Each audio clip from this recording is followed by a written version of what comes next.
আমাদের আজকে speaking module নিয়ে আমরা কথা বলবো। তো আমাদের দিকে স্পোকেন কোর্সটা এগিয়ে যাচ্ছে, এটার সাথে একটু ইন্টিগ্রেটেড করে আইএলটিএস এর স্পিকিং মডিউলটাও যদি আমরা একটু আলোচনা করে ফেলি তো তাহলে আমাদের জন্য আরো বেশি কনভিনিয়েন্ট হবে। লেকচার নাম্বার 24 আজকে আমাদের আলোচনার বিষয়বস্তু। স্পিকিং পার্ট 3, ওভারঅল 3টা পার্ট নিয়ে আমাদের আইএলটিএস স্পিকিং টেস্টটা জানেন আপনারা, এটা ডিজাইন করা। These 3 parts are being combined together, all together, in a speaking test of IELTS exam. So এখানে আপনার প্রত্যেকটা পার্টে কখন আমরা এটাকে এক্সপ্যান্ড করব। অনেক ক্ষেত্রে হয় কি, যেটা প্রবলেম হয়ে যায় যে পার্ট 1-এ আমরা অনেক ডিসকাস করতে থাকি, এক্সপ্লেইন করতে থাকি, এআরই মেথড সব এখানে অ্যাপ্লাই করতে থাকি। পার্ট 3-তে এসে তখন আবার যেহেতু টেম্পোটা এখানে কমে যায় বা বিভিন্ন রকমের সিচুয়েশনে আপনার একই জিনিসের রিপিটেশন আসে, তো পার্ট 3-তে আবার যদি আমরা কম করে এক সেন্টেন্সে অ্যান্সার দেই ওটা ইনঅ্যাপ্রোপ্রিয়েট। আবার পার্ট 1-এ এখানে ডিটেল এক্সপ্লেইন করা, রিজনিং করা এবং এক্সাম্পলিফিকেশনের প্রেজেন্টেশন দেয়া, এটা আবার ইনঅ্যাপ্রোপ্রিয়েট। আমাকে বুঝতে হবে যে পার্ট 1-এর কোয়েশ্চেন যখন আমাকে করছে তখন আমার কতটুকু কথা বলবো, পার্ট 2-এ আমার সেটা একটা স্পিচ, পার্ট 3-তে এখানে ডিসকাশন, এটা বুঝে নিতে হবে। পার্ট 1 কি, জাস্ট দি ইন্টারভিউ, একটা ইন্টারভিউ সেশন, আপনাকে প্রশ্ন অ্যান্সার। অবশ্যই এখানে sentence, you need to make sentence, complete sentence will be there. Okay, part 2 you need to prepare a speech. It will be combined with introduction, body and conclusion. Okay, so একটা sense থাকবে যে আপনি কি বিষয় নিয়ে বলতে যাচ্ছেন সেটা নিয়ে বললেন, কারণ ওখানে কয়েকটা পয়েন্ট দেয়াই থাকে না, যে what is this, why, how, explain why this is your favorite or this person is your favorite person, explain, এরকম আপনার একটা এক্সপিরিয়েন্স শেয়ার করতে বলে। তো পার্ট 2 হচ্ছে স্পিচ আর পার্ট 3 হচ্ছে ডিসকাশন। এখানে আমরা এলাবোরেট করব পার্ট 3-তে এসে, এখানে আমরা অ্যানালিসিস দিব। হ্যাঁ, আমাদের প্রেজেন্ট এখানে আমরা ডিসকাশনটা অ্যানালিটিক্যাল হবে। পার্ট 1-এ এখানে আমাদের সেন্টেন্স 1 থেকে 2 সেন্টেন্সে আমাকে অ্যান্সার করে ফেলতে হবে। হ্যাঁ, এখানে খুব বেশি এক্সপ্লেনেশন, পাস্ট, প্রেজেন্ট, ফিউচার, এভাবে এই যে ফর্মুলাগুলো আপনারা শিখেছেন, এআরই ফর্মুলা শিখেছেন, পার্ট 1-এ কিন্তু সেই বিষয়টা না। তো এটাকে যদি মেটাফোরিক্যালি দেখাই, আচ্ছা মেটাফোর বিষয়টা কি, অনেক সময় বলি আপনাদের, এটা রেটোরিক্যাল একটা ইউজ, একটা ভাষার অলংকার। আমরা সিমিলি বলি, সিমিলি, মেটাফোর, সাইনেকটিকি আছে, অক্সিমোরন আছে। সো এগুলোর স্পেশাল ইউজ আছে। আমরা যদি কখনো কোনো অবজেক্টের সাথে কোনো কিছু তুলনা করি, হ্যাঁ, ব্যক্তিবাচক কোনো কোয়ালিটিকে আমরা কোনো অবজেক্টিভ কোনো পয়েন্ট অফ ভিউ থেকে যদি দেখাই, যেমন যদি আমরা বলি you fought like a lion in the battle field, or you look like a rose, তাই না, তোমাকে দেখতে গোলাপের মতো দেখায়। তো এই যে যখন তুলনা করছি তখন এই ইউসেসটা আমরা এটাকে বলি সিমিলি। আর যদি বলি ইউ আর এ রোজ, তুমি তো একটা গোলাপ, তাই না, you were the lion in the battle field, যুদ্ধক্ষেত্রে তুমি তো ছিলে একটা সিংহ, মানে ও কিন্তু একজন মানুষ সিংহ, এখানে ইম্পোজ করা হয়। এই বিষয়টাকে মেটাফোরিক্যালি, মানে আরেকটা জিনিসের সাথে তুলনা করে যখন আমরা বলি, কম্পেয়ার করি দুটোর সাথে, সেটাকে আমরা সিমিলি বলি। ওকে, সিমিলি। আর মেটাফোর হচ্ছে যখন সেটাকে ইম্পোজ করি, just you look like a rose and you are a rose, এই পার্থক্য যদি বোঝেন তাহলে সিমিলি মেটাফোর। এভাবে একটু একটু করে আপনাদের এগুলো মাথায় দেয়া হবে, মানে শেখানো হবে, আলোচনা হবে। মূলত শেখানো তো আসলে এটা নিজে শিখতে হয়, আলোচনা করা যেতে পারে। We will be discussing over this rhetorical uses also. So metaphor দেখেন, এখানে বলেছি পার্ট 1টা যদি একটা কফি শপে চিটচ্যাট হয়, একটা মানে জাস্ট একটা দেখা হয়, প্রথম দেখা। পার্ট 3 হচ্ছে একটা ইউনিভার্সিটি সেমিনার ও টিভি নিউজ ইন্টারভিউ, হ্যাঁ, ডিটেইল আরও বেশি অ্যানালিসিস হয়। হ্যাঁ, কফি শপে একটা চ্যাট আর একটা ইউনিভার্সিটি সেমিনারে যদি সেখানে আপনার ডিসকাশন হয়, তাহলে সেটার লেন্থটা যেরকম হয়, এটা মেটাফোর এভাবে আমরা বলতে পারি। আচ্ছা, In part 3, a short answer is a fail. You must extend your logic. যেখানে আপনি ডিরেক্ট অ্যান্সার করবেন, অপিনিয়ন দিবেন, রিজন দিবেন এবং এক্সাম্পল দিবেন, এআরই মেথড। ওকে, সো এখানে আপনার অ্যাসারশন থাকবে, এখানে আপনার রিজনিং থাকবে এবং এক্সাম্পলিফিকেশন থাকবে। পার্ট 3 কথা বলছি এটা। ওকে, সো এরপরে যদি আমরা the why chain. In part 3, the examiner will often ask why. Do you like open door activities or closed door activities? হ্যাঁ, তখন আপনি যখন এটা এক্সপ্লেইন করছেন আর আপনার অপিনিয়ন থেকে আরো ফ্রিকোয়েন্ট আরো কোয়েশ্চেন আসতে পারে। So they are not being rude, যদি প্রশ্ন করে ফেলে এরকম, এটা এই জন্যই লিখেছি এই কথাটা, কারণ আমার টিচিং এক্সপিরিয়েন্স এরকম স্টুডেন্ট পেয়েছি, স্পেশালি একজনের কথা খুবই মনে পড়ে। তো তার স্ট্যান্ডার্ড বলেন বা স্ট্যাটাসটা ভালোই ছিল, তো যখন সে স্পিকিং টেস্ট দিয়েছে, তাকে যখন এক্সামিনার কোয়েশ্চেন করেছে, তার কাছে একটু নার্ভাস লেগেছে যে আমার মনে হয় অ্যান্সার ভুল হয়ে গেছে, সে চুপ হয়ে গেছে, আর কোনো অ্যান্সারই সে করে নাই। এবং তারপরে সে এক্সাম দিয়ে আসার পরে সে তো খুবই নার্ভ এবং সে শিওর যে সে 6ও পাবে না, সে 5.5 এরকম পাবে। সো তাকে তো নিজের হাতে তৈরি করা, আমার সেই এক্সপিরিয়েন্সটা ছিল। আমি তাকে বলেছিলাম যে আপনি ওইখানে কোয়েশ্চেনটা করা হয়েছিল এই জন্য আপনার লিমিটের জায়গাটাকে আরেকটু সে পুশ করতে চাচ্ছিল, এবং সেখানে হয়তো একটু ডাউট তৈরি হয়েছে যে 8 দিবে বা সেটা কি 7 বা এরকম ফ্র্যাকশনের জায়গায় যখন থাকে একটা স্ট্যান্ডার্ডকে আপলিফট করার জন্য, তখন আরও বেশি একটু ক্রিটিক্যাল কোয়েশ্চেন করে ওটাকে অ্যাড্রেস করতে পারেন কিনা। সো যখনই আপনার এক্সামিনার আপনাকে প্রশ্ন করবে, সবসময় মনে রাখবেন যে এটাকে কিন্তু আপনাকে নেগেট করার জন্য না, বা আপনাকে ভুল প্রমাণ করার জন্য না। সবসময় মনে রাখবেন এক্সামিনার আপনাকে সবসময় আপলিফট করার চেষ্টা করে বা সাপোর্ট দেওয়ার চেষ্টা করে বা আরেকটা গ্রেড উপরে তোলার সে একটা সুযোগ আপনাকে দেয়। হ্যাঁ, সো আমরা যেটা হয় সাধারণত এক্সাম হলে, এক্সামিনার কোনো কিছু একটা অপোজিট ভিউ পয়েন্ট নিয়ে যদি সে সেখানে স্ট্যান্ড নেয় বা প্রশ্ন করে বা ডিফার করে, তখন আমরা নার্ভাস হয়ে কথা বলা বন্ধ করে দিই। তো এই ব্যাপারটা মনে হয় যে সে রেগে গেছে বা তার পছন্দ হয় নাই, এত কিছু এক্সাম হলে জাজ করবেন না। যখনই আপনাকে প্রশ্ন করবে, just try to answer the question, that is simple. এই জন্যই বলেছি যে আপনাকে যদি ওয়াই ফ্রিকুয়েন্টলি প্রশ্ন করে, তাহলে এটা এমন ভাববেন না they are being rude. So they are not being rude, they will not be rude. Okay, so they are pushing you to your linguistic limit, যে সিলিংটা এখান থেকে আরেকটু আপনাকে এক্সপ্যান্ড করতে চায়। এই বিষয়টা একেবারে শুরু থেকেই মাথায় বুঝে রাখবেন, কারণ এক্সামিনার কখনোই একজন টিচার একজন স্টুডেন্টকে কখনোই আন্ডারমাইন করতে চায় না, বা এটা এথিক্যালি এটা যায় না। Okay, so first answer surface level, why হচ্ছে request explanation, and second why request deep philosophy or speculations. Save your best point for the follow-up. Don't say everything in the first sentence. Check the conversation below. এই যে ধরেন এখানে একটা আমরা example দিয়ে রেখেছি। Examiner বলছে why is art important? আপনি বলছে it allows for cultural expression. আবার এক্সামিনার বলছে why is that significant? এবার আপনি বলছেন because without cultural expression our society loses its identity and history. ওকে, আরেকটা জিনিস মনে রাখবেন, আপনাকে যখন প্রশ্ন করে যে কেন মানে সবার কাছে বা মানুষের কাছে ট্রাভেলিংটা কেন অনেক উপভোগে, যেমন এখানে কোয়েশ্চেনটা লিখেছি, বা সবাই কেন খেতে পছন্দ করে। হ্যাঁ, তো এখানে যদি আপনাকে দিয়ে প্রশ্ন না করে do you play cricket or do you play sports, এইরকম প্রশ্ন না করে যদি এই ধরনের অবজেক্টিভ পয়েন্ট অফ ভিউ থেকে যদি প্রশ্ন করা হয়, সাবজেক্টিভ পয়েন্ট অফ ভিউ থেকে যদি প্রশ্ন না করে, তো মানুষ আপনার সম্পর্কে জিজ্ঞাসা না করলে আপনি আই টোনে সাবজেক্টিভ টোনে করবে না। সো এটা বোঝাটা ইম্পর্টেন্ট। অবজেক্টিভ হচ্ছে আমাদের কি করা উচিত বা এই objective point of view, subjective হচ্ছে আমার ফিলিংস, আমার চিন্তা ভাবনা, আমার অ্যাক্টিভিটিস, আমার জীবন, আই, এটা হচ্ছে subject. So if you are not ask question,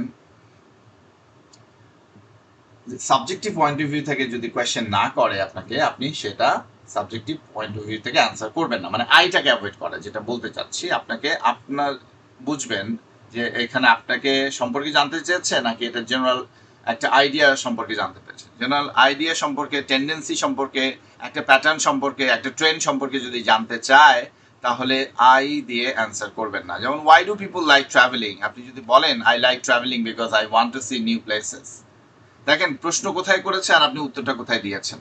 এখন কিন্তু আপনি নিজেই বুঝতে পারছেন যে না, এটা আসলেই এভাবে না। কিন্তু এটা যেন সবসময় এই মাথায় সেট আপ থাকে যে আপনাকে কোনো প্রশ্ন করলে আপনি যেন সেটা বুঝতে পারেন যে আমাকে কখন আই দিয়ে বলতে হবে, কখন আমাকে এটা এইভাবে অ্যান্সার একটু হেজ করে অ্যান্সার দেয়া, যেগুলো শিখেছি আমরা সেগুলো আমরা বলতে হবে, অবজেক্টিভ পয়েন্ট অফ ভিউ থেকে অ্যান্সার করা। কারণ আপনি বলছেন জেনারেলি স্পিকিং বলতে পারেন, অথবা বলতে পারেন বেসিকলি ইন্ডিভিজুয়ালস এনজয়, এভাবে বলতে পারেন। জেনারেলি স্পিকিং যে কোনো এই জায়গায় একটা লিঙ্কার্স ইউজ করতে পারেন। Generally speaking, basically, individuals enjoy, individuals এটা প্লুরাল করে দিয়েছেন, এখানে ভার্বটা প্লুরাল হয়ে গেছে। হ্যাঁ, so individuals enjoy traveling because it offers an escape from the monotony of daily routine. Furthermore, exposure to different cultures broadens one's horizons. Broadens one's horizons. হ্যাঁ, দিগন্তটাকে আরো বেশি এক্সপ্যান্ডেড করে। হ্যাঁ, এই যে আমি ভোকাবুলারি চেষ্টা থাকবে আমরা কিভাবে ভোকাবুলারিগুলো, কিভাবে আমরা লিঙ্কার্সগুলো, কিভাবে আমরা ভালো ভালো ভার্ব, স্ট্যান্ডার্ড ভার্বগুলো ইউজ করতে পারি। আমরা এখানে একটা ভোকাবুলারি ইউজ করেছি ইন্ডিভিজুয়ালস, এখানে আমরা হরাইজনস ইউজ করেছি, ব্রডেন্স ভার্ব একটা ইউজ করেছি, এখানে আমরা আরেকটা এখানে ইউজ করেছি, তাই না, এক্সপোজার ভার্ব এখানে ইউজ করেছি। সো এই যে মনোটোনি আরেকটা এখানে ইউজ করেছি। সো এইভাবে মানে ইন্টেনশনটা আপনি ফোকাস করবেন যে কিভাবে আরো বেটার পসিবল ওয়েতে, বেটার পসিবল ভোক্যাবসের সাথে আমি আমার প্রেজেন্টেশন, আমার অ্যান্সারটাকে আমি সাজাতে পারি। ফার্স্ট আমাদেরকে স্ট্রাকচারটাকে সেট করে ফেলতে হবে। স্ট্রাকচারে কোন স্ট্রাকচারে কথা বলছি, কিভাবে কথা বলবো, কোন আমরা লিঙ্কার্সগুলো ব্যবহার করব। তো এগুলো যদি আমার মাথায় ট্রেন্ড হয়ে যায়, ফিক্স হয়ে যায়, তখন আমার এই ধরনের স্ট্রাকচার তৈরি করা বা ডিফারেন্ট ডিফারেন্ট তখন ভোকাবুলারি নিয়ে চিন্তা করা বা এটাকে আরেকটু এক্সপ্যান্ড করা, এটা তখন সহজ হয়ে যায়। ঠিক আছে, দেখেন কিছু আমরা একটু আপনাদের অ্যাওয়ারনেসের জন্য এই জায়গাগুলো আমরা দেখি যে পার্সোনাল পয়েন্ট অফ ভিউ থেকে যখন বলবেন, এই যে এগুলো আমরা বলছি যে যদি আপনাকে আই প্রশ্নে না করে সাবজেক্টিভ পয়েন্ট অফ, তাহলে এগুলো আমরা এই জায়গা থেকে আমরা এই জায়গায় আমরা যাওয়ার চেষ্টা করি।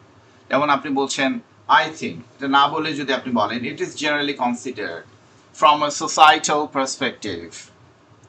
ওকে, গুড থিংস না বলে বেনিফিটস বলেন, অ্যাডভান্টেজেস বলেন, পজিটিভ ইমপ্লিকেশনস বলেন, পজিটিভ ইমপ্লিকেশনস বলেন, এই ইয়েটা আনতে পারেন। বেনিফিটস অ্যাডভান্টেজ তো আপনারা ইউজ করে, মানে এটা পরিচিত, আপনাদের ইউজ করে থাকেন, এটাও করেন। হ্যাঁ, সবসময় গুড থিংস না, এটা একটা মানে ভেগ ওয়ার্ড হয়ে যায়, গুড আর ব্যাড। ওটার আমার ক্রাইটেরিয়াটাকে আরও স্পেসিফিক যদি করা যায়, আরও সেটার মধ্যে ইমপ্রেশন অ্যাড করে দেয়া যায়, সেটা চেষ্টা থাকবে। সো ব্যাড থিংসের ক্ষেত্রে ড্রব্যাকস আমরা আনতে পারি, আমরা শর্টকামিংস আনতে পারি, সেটব্যাকস আনতে পারি, ডেট্রিমেন্টাল এফেক্টস নিয়ে আসতে পারি। ওকে, ডেট্রিমেন্টাল এফেক্টস। সো এই বিষয়গুলো, রিচ পিপল আপনি এখানে অ্যাফ্লুয়েন্ট ইন্ডিভিজুয়ালস বলেন, দ্য আপার ক্লাস বলতে পারেন, পোর people, those from lower socio economic backgrounds, তাই না। সো কিডস না বলে অ্যাডোলেসেন্স বলেন, অ্যাডোলেসেন্স বয়সন্ধিকালের যে বয়সটা, এটাকে আমরা অ্যাডোলেসেন্স বলি। ইয়াঙ্গার জেনারেশন বলতে পারেন। হ্যাঁ, মানে এটা মাথায় রাখবেন, এটা ধরে নেবেন না কেউ যে এইভাবে এই শব্দগুলো ব্যবহারই করা যাবে না, ব্যাপারটা তা না। ব্যাপারটা চেষ্টাটা হচ্ছে আমাদের গত সপ্তাহ ধরে ক্লাসের চেষ্টাটা হচ্ছে আমরা এটাকে আরো বেটার পসিবল ওয়েতে ভোক্যাবসগুলোকে, স্ট্রাকচারগুলোতে, লিঙ্কার্সগুলোকে আর কিভাবে আমরা উপস্থাপন করতে পারি। সো এটা একটা জিনিস আপনাদের খেয়াল রাখতে পারে। যেমন দেখেন এখানে আমরা স্যাম্পল কিছু রাখি যে কিভাবে ক্রস দিয়েছি, মানে এটা ভুল সেন্টেন্স না। আমি বলেছি এভাবে না বলে এটাকে অবজেক্টিভ পয়েন্ট অফ ভিউ থেকে বলা যায়। আইটাকে যেখানে আমাদের এই স্লাইডের চ্যাপ্টারে কিন্তু আমি হেডিং দিয়ে রেখেছি, আপনারা খেয়াল করেছেন, এখানে আমি বলেছি ব্যান দ্য আই। ওকে, তো এটা খেয়াল করবেন, না হলে ওটাকে ক্রস হিসেবে দেখবেন না। আমি প্রত্যেকটা টাইটেল দিয়ে দিয়ে এই জায়গায় বোঝানোর চেষ্টা করছি যে আমরা এখানে আইটাকে অ্যাভয়েড করার জন্য আমরা আরেকটু অবজেক্টিভ পয়েন্ট অফ ভিউ থেকে আমরা কিভাবে বলতে পারি।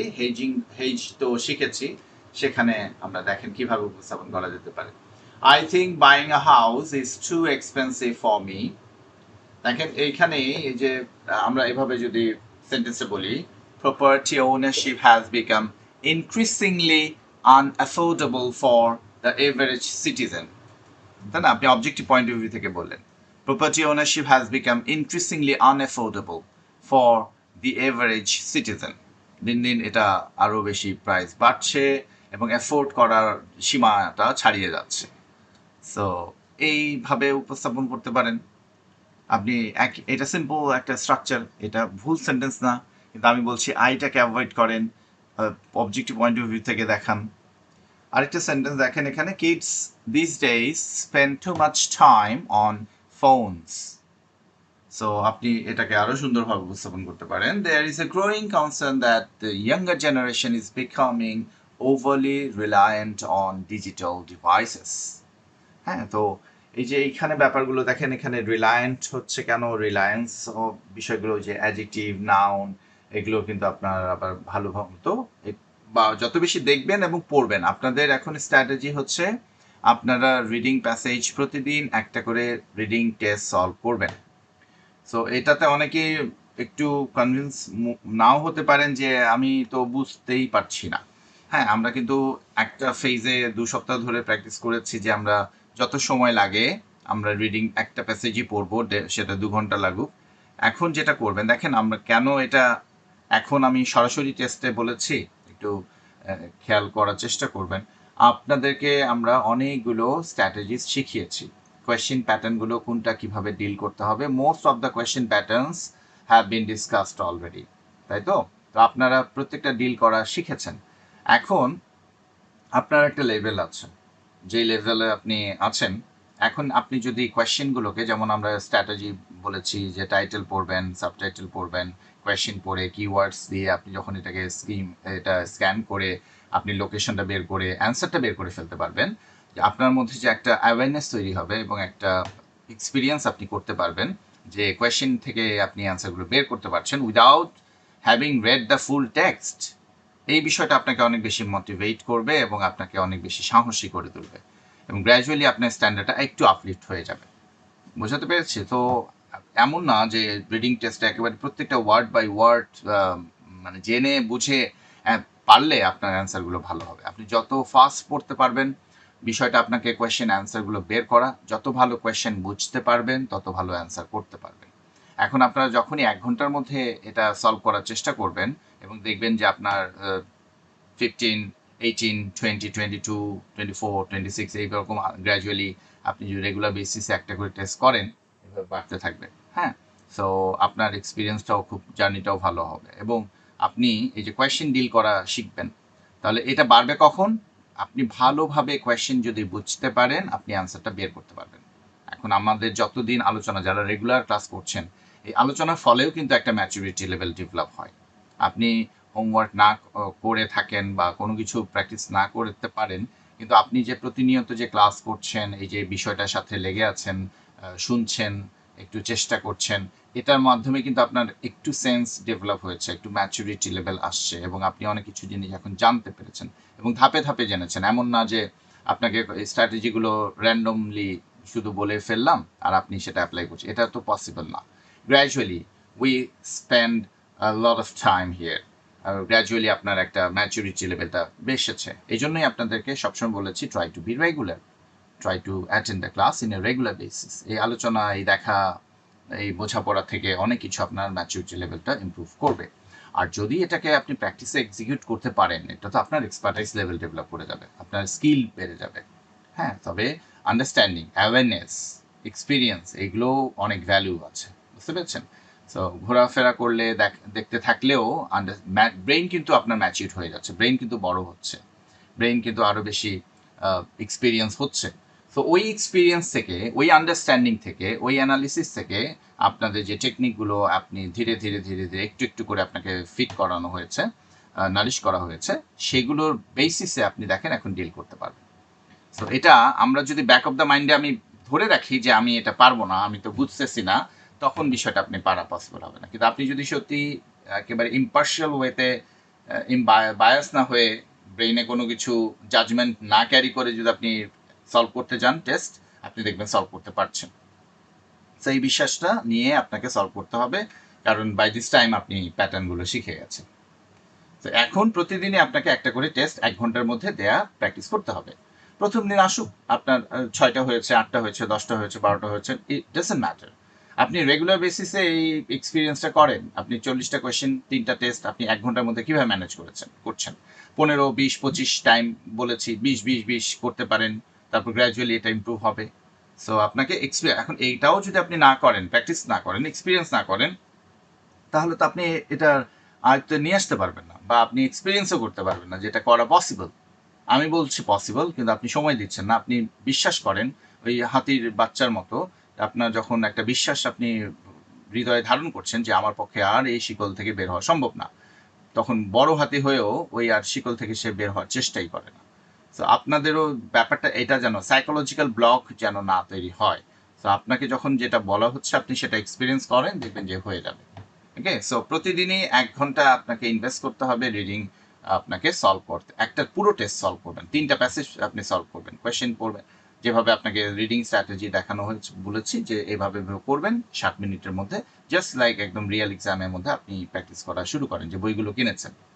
তখনই দেখবেন আপনি এখান থেকে ইমপ্রুভমেন্টে আসছেন। Okay, come back to our class, যেখানে বলছিলাম এইভাবে আমরা এটাকে সেন্টেন্সে আমরা বলতে পারি। আরও আমরা এখানে যদি কম্প্যারিজন হয়, কম্প্যারিজন কি হয়, অতীতের সাথে বর্তমানের যদি কম্প্যারিজন হয়। কোয়েশ্চেন দেখেন, how has teaching changed in your country. একটা আমি স্ট্রাকচার দিয়েছি, স্ট্রাকচার দিয়েছি, ওই স্ট্রাকচারের জায়গায় আবার পরে একটা স্যাম্পল অ্যান্সার দিয়েছি। এই যে এখানে একটা স্টেটমেন্ট যাবে, সেই স্টেটমেন্ট লাল দিয়ে আলাদা করেছি। এখানে আপনার যে গ্রিন কালার, টিয়ার যে প্যারেটের যে কালার, সে এখানে ওইটাকে গ্রিন হিসেবে দেখবেন, ব্লু হিসেবে দেখবেন। So red, green and blue structure, এটা কিন্তু স্ট্রাকচার একটা। আপনি সেন্টেন্সের অ্যান্সারটা কিভাবে সাজাবেন।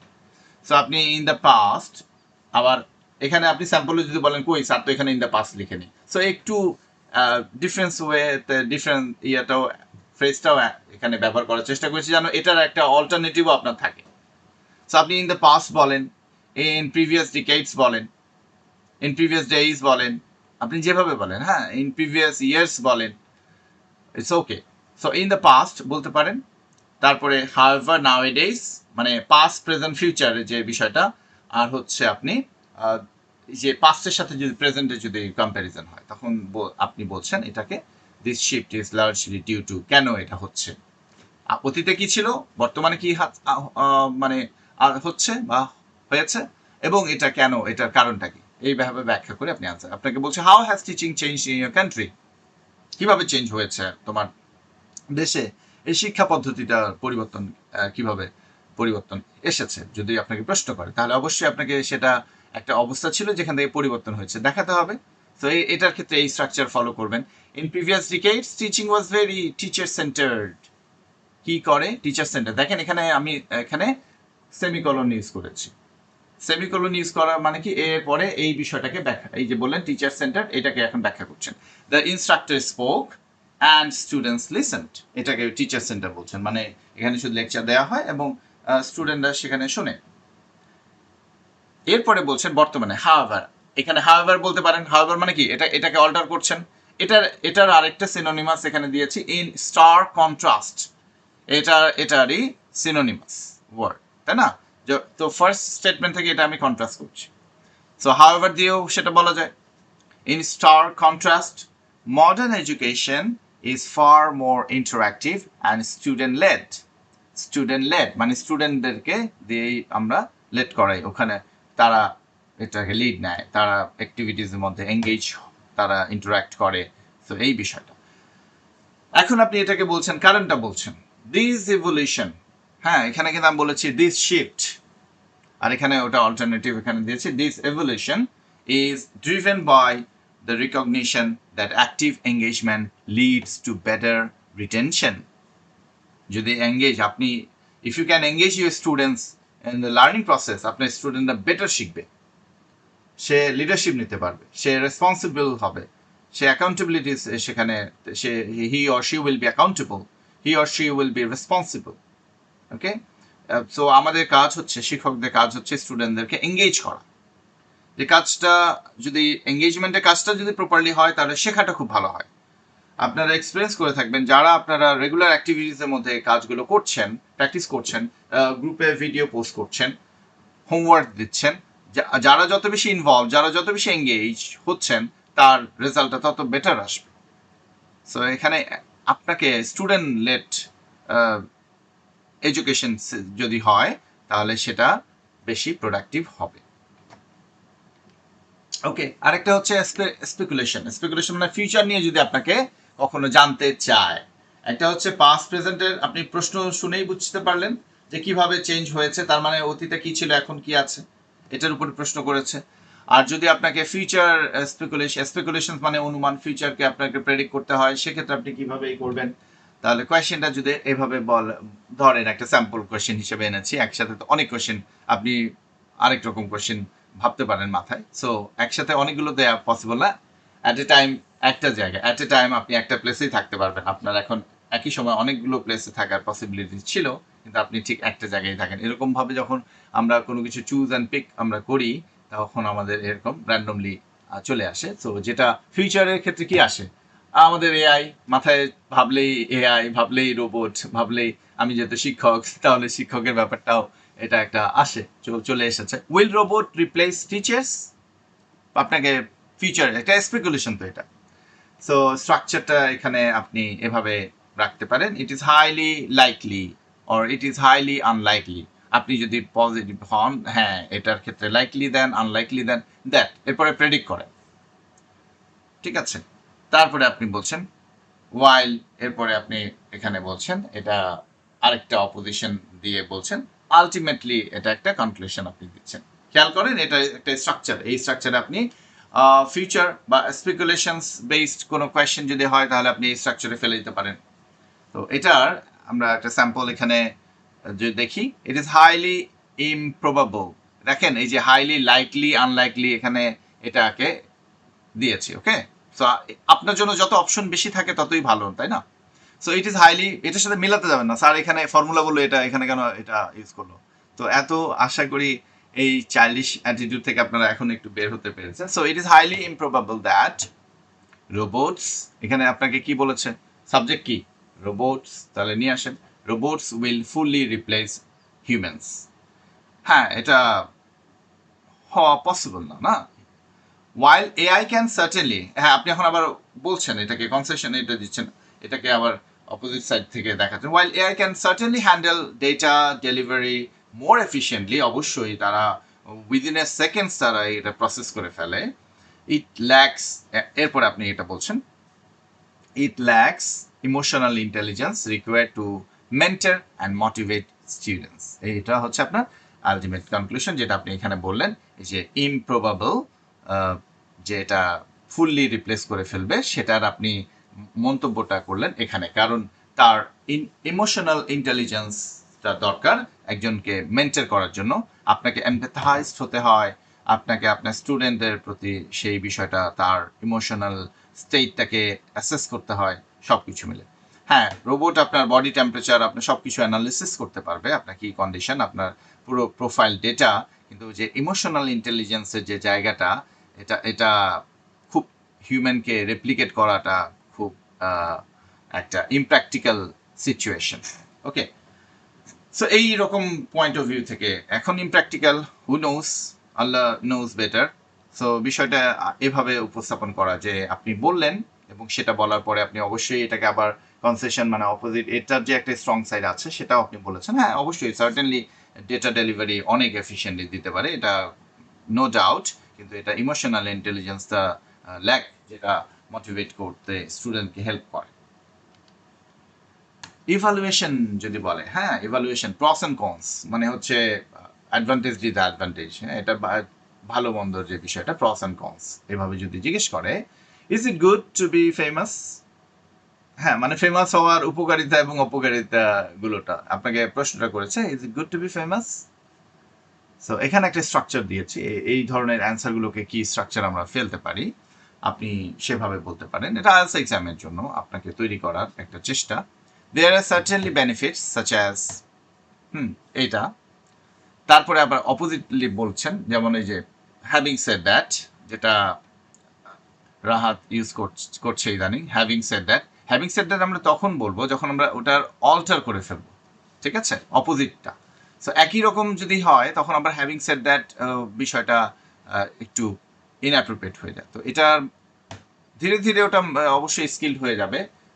আপনারা যদি ব্যবহার করা শুরু করছেন, এটাই অনেক আমার কাছে মোটিভেটিং যে yes, you have started using those phrases, those learning from the classes. এটা আপনি ফিক্স করে ফেলতে পারবেন। এটা গ্র্যাজুয়ালি এটা প্র্যাকটিসের মাধ্যমে আপনি এটাকে সেট করে দেখতে পারবেন, এবং আমিও বিষয়গুলোকে বারবার করে আপনাদের সামনে উপস্থাপন করার চেষ্টা করব, তখন আপনারা এটা বুঝেই যাবেন, এটা টিউন করতে পারবেন। So having said that, one must also consider, এরপরে এটা প্রোস বললেন, উপকারিতাটা বললেন, আর এখানে এটা অপকারিতাটা বললেন। হ্যাভিং সেড দ্যাট, অবশ্যই এটাও কিন্তু কনসিডার করতে হবে। চলেন একটা স্যাম্পল এখানে দেখি। There are certainly benefits such as gaining recognition and having greater influence over others. তাই না, পপুলার হলে, ফেমাস হলে কি অন্যরা আপনার দ্বারা প্রভাবিত হয়। আপনার বেনিফিট তো অবশ্যই, আপনাকে মানুষ চেনে, আপনাকে স্বীকৃতি দেয়, আপনাকে অ্যাপ্রিসিয়েট করে, আপনাকে আপনাকে ক্যামেরা খুঁজে, তো এটা তো অবশ্যই একটা বেনিফিট আছে। এরপর বলছে having said that, one must also consider the loss of privacy. Privacy থাকে না, আপনি কোথায় কি করছেন, কি বলছেন, সব কিছু কিন্তু সেটাও নোটিস হচ্ছে, সেটাও মানুষের অ্যাটেনশনে পাচ্ছে। সো এটা একটা অবশ্যই নেগেটিভ দিক ফেমাস হওয়ার। Consider the loss of privacy and the constant public scrutiny that often comes with being famous. তাহলে ফেমাস হওয়ার সাথে সাথে কিন্তু এই যে পাবলিক স্ক্রুটিনি একটা নিয়ে সারা বাংলাদেশ ওটা নিয়ে আলোচনা করতেই থাকবে যে এটা কি হয়েছে, তাই না? সো এই যে বিষয়টা আমাদের এখন জুলাইয়ের বিষয় নিয়ে খুব ফেসবুকে ঢুকলে আর অন্য কিছু আমি যা দেখতে চাই সেটা দেখতে পাচ্ছি না, শুধু এইসব নিয়ে চলছে। তো এই আর কি, আপনি ফেমাস হলে এবং সেই বিষয়টা যেমন আপনি রেকগনিশনটা হয়, আপনার অনেক ভালো ফেম আসে, মানুষের কাছে আপনি পরিচিত থাকেন, এবং অনেক ইনফ্লুয়েন্সও আপনি করতে পারেন, মানুষকে প্রভাবিত করতে পারেন, আপনার ইম্প্যাক্ট থাকে। কিন্তু তার সাথে সাথে আপনার প্রাইভেসিটাও এবং প্রত্যেকটা কনস্ট্যান্ট একটা অ্যাটেনশন আপনার উপরে থাকে, এবং স্ক্রুটিনাইজ হয় কি করলেন, কেন করলেন, এটা ঠিক হলো কিনা সব সময়। সো এটা কিন্তু একটা সাফোকেটিং। আচ্ছা, আবার এটা আরেকটা অল্টারনেটিভ দিয়ে দিয়েছি, financially fame is incredibly rewarding. তাই না, আপনি যেখানে যাবেন এটা অর্থনৈতিকভাবে এটা সবসময় দেখবেন আপনি বেনিফিটেড হচ্ছেন, রিওয়ার্ড হচ্ছেন, যেখানে যাচ্ছেন আপনি যখন ফেমাস, আপনার রেমুনারেশনও বেশি হয়ে যাবে, আপনার পেমেন্টও ডাবল, ট্রিপল, 10 টাইমস হয়ে যাবে। ওকে, সো এখানে আবার বলছেন হাউএভার, এই যে অপোজিট টোনে চলে আসতেছি, তাহলে এভাবে বলা যায়, হ্যাভিং সেড দ্যাট বলা যায়, হাউএভার বলা যায়। However, the flip side is a total loss of privacy. Celebrities often live under a microscope which can be psychologically damaging. মানসিকভাবে আপনার বিপর্যস্ত হয়ে যাবেন, তাই না? অনেকে এই জন্য, অনেক সেলিব্রিটিরা ইভেন সুইসাইডও করে ফেলে এই স্ক্রুটিনি, এবং এটা সাইকোলজির খুব ড্যামেজিং হয়। সো এই যে ব্যাপার দেখেন, আপনাকে প্রস অ্যান্ড কনস আপনাকে বলছে, তাহলে এই স্ট্রাকচার আপনি ফেলবেন। আপনি যদি স্পেকুলেশন হয় তাহলে আগের স্ট্রাকচারে আপনাকে এখানে বললাম, আর তা আপনাকে যদি এখানে কম্প্যারিজন বলে তাহলে এই স্ট্রাকচারে। তাহলে প্রশ্ন করার রেঞ্জটাকে আমরা কভার করতে চাই, কি প্রশ্ন করতে পারে। আবার যদি আপনাকে কজ অ্যান্ড ইফেক্ট নিয়ে প্রশ্ন করে, কজ অ্যান্ড ইফেক্ট কেন এটা হচ্ছে, কারণ যদি জানতে চায় তাহলে কজ অ্যান্ড ইফেক্ট, এর ফলে কি হচ্ছে। Why is obesity increasing? Obesity, তাই না, এই যে আমরা আজকে দিন দিন সবাই একটু মুটিয়ে যাচ্ছি, বাচ্চারাও, ছোট ছোট বাচ্চারাও দেখবেন না খুব হেলদি বাচ্চা হয়ে যাচ্ছে, আমরা হেলদি মানুষ হয়ে যাচ্ছি। তো এই যে এই হেলদিটা তো ভালো, আমি পজিটিভ ইয়েতে বললাম, যদি এটা আইরনিক্যালি বলছি। সো ওবেসিটি ইনক্রিজিং, এটাকে কিন্তু ইনক্রিজ পড়ি না আমরা, হ্যাঁ, এটা কারেক্ট প্রনাউন্সিয়েশন আপনার ডিকশনারি দেখবেন, এটা হচ্ছে ইনক্রিজিং না, যেটা আমরা সাধারণত সবাই উচ্চারণ করি এটাকে ইনক্রিজিং। ওকে, সো এটার স্ট্রাকচার কজ অ্যান্ড এফেক্টের, দ্য প্রাইমারি ড্রাইভার ইজ, এটা কজ দিলেন, এরপরে আরেকটা কজ দিলেন, এরপরে ইফেক্ট দিয়ে দিলেন। এভাবে অ্যান্সার করতে পারেন।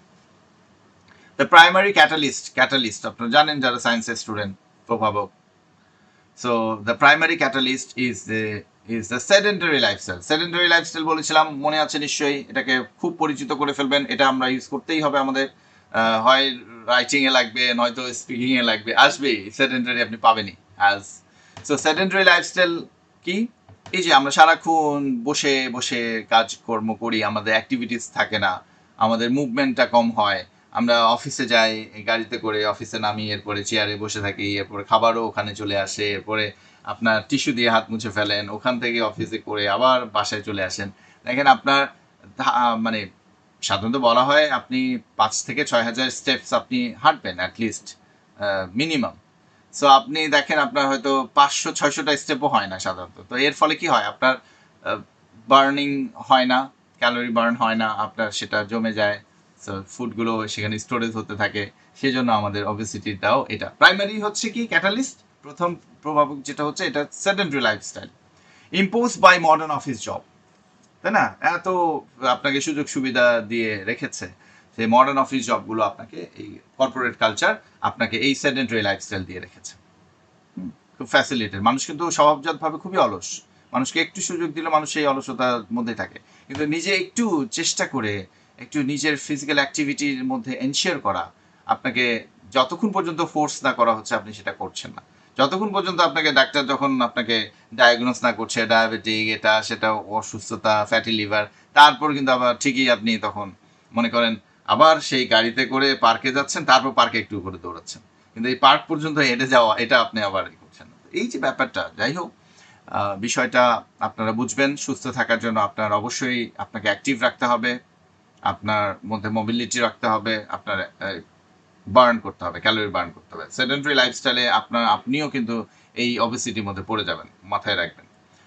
এখন এটার সাথে এই যে অ্যানাদার কন্ট্রিবিউটিং, আমি বলেছি না এখানে অ্যানাদার কন্ট্রিবিউটিং ফ্যাক্টর, এটাকে দেখেন আমি আবার এইভাবে দিয়েছি, coupled with the ubiquity of processed food। দেখেন, কাপলড, এটার সাথে আরো যুক্ত করেছি, কাপল করেছি, তাই না? একজন মানুষ একা ছিল, সে কাপলড হয়ে গেছে, তার মানে সে কিন্তু আরো সঙ্গী হয়ে গেছে, দোকলা হয়ে গেছে। সো কাপলড উইথ দি ইউবিকুইটি মানে হচ্ছে প্রতুলতা, মানে খুব বেশি অ্যাভেলেবল যে পাওয়া যাচ্ছে, হ্যাঁ, যেখানে সেখানে পাওয়া যাচ্ছে, দি ইউবিকুইটি, মানে অ্যাভেলেবিলিটি যেটা বলতেছি, সেটার শব্দটা হচ্ছে ইউবিকুইটি অফ প্রসেস ফুড। এই যে প্রসেস ফুড, এটার সাথে একটা হচ্ছে, এক তো সেডেন্টারি লাইফস্টাইল, তার সাথে আবার মনে করেন আপনি ফুড পান্ডা দিচ্ছেন, দিয়ে কি খাচ্ছেন? সব প্রসেস ফুডই খাচ্ছেন, ফ্রেশ কুকড ফুড খাচ্ছেন না। হ্যাঁ, প্রসেস ফুড, সে বার্গার বলেন, ওই প্যাটিটাও প্রসেস করে, সব কিছু মিলে ফ্রিজে রাখা হয়, এবং সেই প্রসেস করে ফুড যেটাই মেশিন হয়ে আসতেছে, এই খাবার দাবারগুলো আপনার শরীরের জন্য হেলদি না। না মানে না, কোনো ধরনের প্যাকেটজাত, কোনো ধরনের প্রসেস ফুড যেটা আপনাকে স্টোর করে রাখা হয়, সেগুলো কিন্তু আপনার শরীরের জন্য বেশ ক্ষতিকর। তাহলে এখানে বলছি coupled with the ubiquity of process food. এখানে ইউবিকুইটি, এটা এখানে ভাওয়েল সাউন্ড না, কিন্তু এটা দা হবে, coupled with the ubiquity. Okay, so coupled with the ubiquity of process food, this has led to a significant spike in metabolic disorders। যারা pharmacist তারা তো বুঝতেই পারছেন, তো তাদের জন্য এই ওবেসিটি নিয়ে প্রশ্ন আসলে তো আপনাদের ঘরের মেয়ের মতো, ঘরের ছেলের মতো, সো এটা আপনারা ডিল করতে পারবেন। শুধু যেই বিষয়টা আপনারা একটু খেয়াল করবেন, একটু স্ট্রাকচারটাকে যদি আমরা আর একটু বেটার পসিবল ওয়েতে নিয়ে যাই, আমরা ভোক্যাবসগুলোকে যদি নিয়ে যাই, অ্যানাদার কন্ট্রিবিউটিং ফ্যাক্টর বলেন, কাপলড উইথ, এভাবে ইউজ করেন বিষয়গুলো, সেই জায়গা থেকে আপনারা বলতে পারেন। তো এটা cause and effect structure. Okay, so if the examiner interrupts you in part 3, যদি আপনাকে ইন্টারাপ্ট করে, এটা আমি আপনাকে আসলে মাথায় দিতে চাই, এইভাবেই আমি বুঝি, এভাবেই আমি স্টুডেন্টদেরকে মানে সাহসী করে তুলতে চাই। আসলে এটা এক্স্যাক্টলি এমন না যে আপনাকে আমি কোনোভাবে বোকা বানিয়ে এটা বোঝাচ্ছি। আসলে এটা আমি আমার একজন টিচিং পয়েন্ট অফ ভিউ বা টিচারের পয়েন্ট অফ ভিউ থেকে যদি বলি, ব্যাপারটা তাই। আমরা স্টুডেন্টকে যখনই পুশ করি বা যখনই তাকে আমরা আরেকটু ইনসিস্ট করি, তার মানে তাকে আমরা ডিনাই করি না, তাকে আমরা ডিভ্যালু করি না, তাকে আমরা আরেকটু সামনে, আমি হয়তো তাকে একটু মার্কস একটু বাড়িয়ে দিতে চাই, আমি তখন তাকে আরো ডিফারেন্ট অ্যাঙ্গেলে কোয়েশ্চেন করি, যে শুধু যদি এই কোয়েশ্চেনটা অ্যান্সার করতে পারে তাহলে আমি এই ব্যাপারটা। তো এই সাইকোলজিটাই কাজ করে। সো আপনার এক্সামিনার যদি আপনাকে ইন্টারাপ্ট করে, আমি বলতে যাচ্ছি কংগ্রেচুলেট ইয়োরসেলফ, এটা একটা সুযোগ। Okay, so it means you have spoken enough to prove your score, or you are off topic and they are saving you. Off topic হয়ে যেতে পারে, তাহলে আপনাকে প্রশ্ন করে আবার ট্র্যাকে আনতে চাচ্ছে আপনার এক্সামিনার। সো এই বিষয়টা তাকে আপনি ফলো করেন, প্যানিকড হয়ে যায় না, না হয়ে যায় না যে মানে একেবারে দাকুমরা সম্পর্ক, শত্রু ভাবার দরকার নেই। সো আপনাকে হয়তো সে সেভ করতে চায়, অথবা আপনাকে সে আর একটু আপলিফট করতে চায়। আপনি যে স্ট্যান্ডার্ডে আছেন, আপনি সেখানে হয়তো অফ টপিক হয়ে গেছেন, তো এই জায়গায় আপনাকে ওই ট্র্যাকেই সে রাখতে চাচ্ছে। So stop immediately, do not try to finish your sentence, smile and listen to the next question. Okay, যখনই আপনাকে ইন্টারাপ্ট করে ফেলে, আর যদি প্রশ্ন করে প্রশ্নের আনসার দিবেন, যদি ইন্টারাপ্ট করে একটু থেমে মানে সেন্টেন্সটাকে ওখানে থেমে যান, একটু হাসি মুখে ওয়েট করেন, তারপর যে প্রশ্ন করছে ওই কোয়েশ্চেনে আনসার দেন। ওকে, শুনবেন। কিন্তু আপনি, উনিও বলছে, আপনিও বলে যাচ্ছেন, উনি কি বললো শুনলেন না, আপনি আরো প্যানিক হয়ে গেলেন, তারপর আপনি বলছেন sorry, could you repeat the question, এইভাবে। তো যখনই আপনাকে ইন্টারাপ্ট করছে, এটা কার্টিসি, যখন আপনার কথা মধ্যে কেউ কথা বলছে থেমে যান। হয়তো সে তার ম্যানার বা কার্টিসি নেই, কিন্তু আপনি সেই জায়গায় থেমে যান, শুনেন কি বলতে চাচ্ছেন, শুনেন, হাসি মুখে থাকেন, প্যানিকড হবেন না, মানে টেম্পারমেন্ট হারাবেন না, অনেক সময় অনেকে বিরক্ত হয়ে যায়। সো হাসি মুখে চুপ হয়ে থাকেন, শুনেন কোয়েশ্চেন, তারপরে স্পেস পেলে আপনি বলেন। রাইট। ক্লেভ সেন্টেন্স নিয়ে কিন্তু আপনাদের গ্রামারে আলোচনা করেছি, মনে আছে নিশ্চয়ই, না হলে আবার আপনারা ফিরে ক্লেভ সেন্টেন্সে শিখবেন। ক্লেভ সেন্টেন্স আমাদের অনেক উপকারে আসে এবং এটা স্ট্রাকচারটা খুব সুন্দর হয়ে যায়। সো ক্লেভ সেন্টেন্স যে আমরা এটা ওয়ার্ড স্ট্রাকচার দিয়ে শিখেছি, আরো আপনারা দেখবেন স্ট্রাকচারে, এখন বুঝতে পারবেন। দেখেন, আপনি যখন বলছেন যে এডুকেশন ইজ ইম্পর্টেন্ট, এটাকে যদি আমরা অ্যাড করি বা আরেকটু ভাবে, দেখেন এখানে স্ট্রাকচার আমি দিয়েছি, হোয়াট সাবজেক্ট ভার্ব ইজ, এরপরে আরেকটা ক্লজ দিয়ে দিলেন। যেমন এখানে একটা sentence, government should change the law, এটা না বলে আপনি বলছেন what the government needs to do, or what the government should do, এভাবে বলেন। নিডস টু ডু ইজ, এই যে আরেকটু ভেঙে দিলেন, is fundamentally reform the legislation. তাহলে আপনি এই যে শুড চেঞ্জ দ্য ল, একই কথা বললেন, fundamentally reform the legislation. Legislation মানে হচ্ছে আইন, হ্যাঁ, লেজিসলেচার, লেজিসলেটিভ বডি। তো আমাদের একটা রাষ্ট্র পরিচালনার জন্য একটা কি থাকে, একটা লেজিসলেটিভ বডি থাকে। লেজিসলেটিভ বডি কি করে, সে এই যে রিফর্ম করে, লেজিসলেশন সে এনাক্ট করে, আইন তৈরি করে। কোথায় হয় আইন? এটা সংসদে। এরপর আরেকটা বডি কি থাকে, এই আইনটাকে এক্সিকিউট করতে থাকে, এক্সিকিউট করতে হয়। তাহলে এক্সিকিউটিভ বডি থাকে। এই এক্সিকিউটিভ বডি কারা? এই এক্সিকিউটিভ বডি হচ্ছে আমাদের ফোর্স, সে আইনকে বাস্তবায়ন করে, এক্সিকিউট করে। পুলিশ বলেন, যে যত ধরনের ফোর্স আছে এরা এক্সিকিউট করে, আইনকে এক্সিকিউট করে। ট্রাফিক নিয়ম এভাবে মেনে চলতে হবে, কারা এটা এক্সিকিউট করে? রাস্তায় এক্সিকিউট করে। একজন এমপির কাজ কিন্তু এক্সিকিউটিভ মানে এক্সিকিউটিভ বডি হিসেবে না। একজন এমপির কাজ হচ্ছে সে সংসদে আইনটাকে এখানে রিফর্ম করবে বা তৈরি করবে, আর এক্সিকিউটিভ বডি তারা এটাকে বাস্তবায়ন করবে। আরেকজন আবার দেখাশোনা করবে যে আইন ঠিকমতো বাস্তবায়ন হয়েছে কিনা, প্রয়োগের জায়গা বিধিনিষেধ সীমারেখা অতিক্রম করেছে কিনা, সেটা হচ্ছে জুডিশিয়ারি। জুডিশিয়ারি মানে বিচার বিভাগ, বুঝতে পেরেছেন? তো বিচার বিভাগ, সেখানে জাজ থাকে, সেখানে জুরি বোর্ড থাকবে, তারা এটা বিচার করবে যে আইনের সঠিক প্রয়োগ হয়েছে কিনা, আইনের কোনো ভুল প্রয়োগ হয়েছে কিনা, আইনের বাইরে কোনো কিছু। এটা আবার এটা এমপির কাজ না, এটা বিচারকের কাজ, জাজের কাজ। তো এইভাবে একটা রাষ্ট্র কিন্তু এই যে legislative body, executive body and judiciary, তিনটা মিলে একটা রাষ্ট্রযন্ত্র পারফর্ম করে। ওকে, সো পলিউশন ইজ ব্যাড, আরো কিছু ক্লেভ সেন্টেন্স আমি আপনাদেরকে সামনে রেখেছি, ধরতে পারেন। পলিউশন ইজ ব্যাড, আপনি বলতে পারেন what makes pollution so dangerous is its long term impact on respiratory health, তাই না? এটা এই জন্যই সেটা আরো একটু স্পেসিফিক করে দিলেন। আপনি বলছেন আই লাইক রিডিং, আপনি বলছেন what I find most fascinating, what I like the most, এভাবে বলতে পারেন। What I find most fascinating about reading is the ability to escape reality, মানে বাস্তবতা থেকে একটু অন্য জগতে ঘুরে আসা। এটা মানে বাস্তবতার ব্যাপারটা তো একটু মনোটোনাস না, একটু বোর্ডম, তো সেই জায়গাটা। The passive distance, use the passive voice to sound objective. People ignore the rules, আপনি এটাকে বলেন the regulations are often disregarded by the general public. Okay, এটা নিয়ে আলোচনা হয়েছে। হেজিং নিয়ে আপনারা অলরেডি হেজিং বিষয়টা মাথায় আছে, কারণ এই গত 2 ক্লাস আগে, 1 ক্লাস আগেই আপনাদের স্পোকেন ক্লাসে আমরা হেজিং নিয়ে অনেক কথা বলেছি। হেজিং নিয়ে স্লাইড আছে অনেকগুলো, হেজিং শিখিয়েছি। তো দ্য আর্ট অফ হেজিং মানে কি, সফেন করে দেয়া, সফেনিং, সফটেনিং না, কিন্তু সফেনিং। স্মার্ট পিপুল রিয়েলি সেজ অলওয়েজ, নেভার, ওই যে আমি বলছি খুব একেবারে ডেফিনিট ওয়ার্ড, এগুলোকে একে সফেন করে দিতে হয়। ওকে, সো এখানে এভরিওয়ান হেটস অ্যাড, এটা বলে আমরা যদি এভাবে বলি, most people tend to find advertisements intrusive, intrusive, তাই না, যে এটাকে তারা এটাকে একটু অপছন্দ করছে, অ্যাডভার্টাইজমেন্ট ইন্ট্রুসিভ। সো এখানে দেখেন টেন টু, আমি কি ইউজ করেছি, টেন টু, জেনারেলি এটা বলতে পারেন, in many cases, arguably, potentially, এগুলো আপনারা ইউজ করতে পারেন।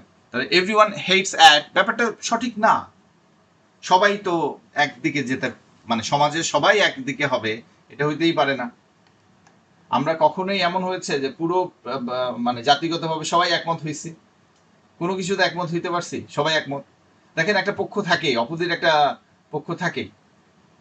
আপনি এই যে জুলাইয়ের গণ অভ্যুত্থান, এখানেও দেখবেন পক্ষ একমত না, তাই না? সব জায়গায় আপনি যে কোনো জায়গায় যাবেন, এটা অপোজিট একটা সাইড থাকে। তো এভরিওয়ান বলে ফেললে ব্যাপারটা এটা আসলে ফলস হয়ে যায়, একটু মনে রাখবেন। এটা আমি এখানে ইন্টেনশনাল দিয়েছি যে এইরকম যদি টার্মোলজি ইউজ করা হয় তাহলে কিন্তু সেটা অ্যান্সারগুলো ফলস হয়ে যায়, রিডিং এ বা লিসেনিং এ আসে না, এগুলো রিডিং এর ক্ষেত্রে বেশি আপনি পাবেন।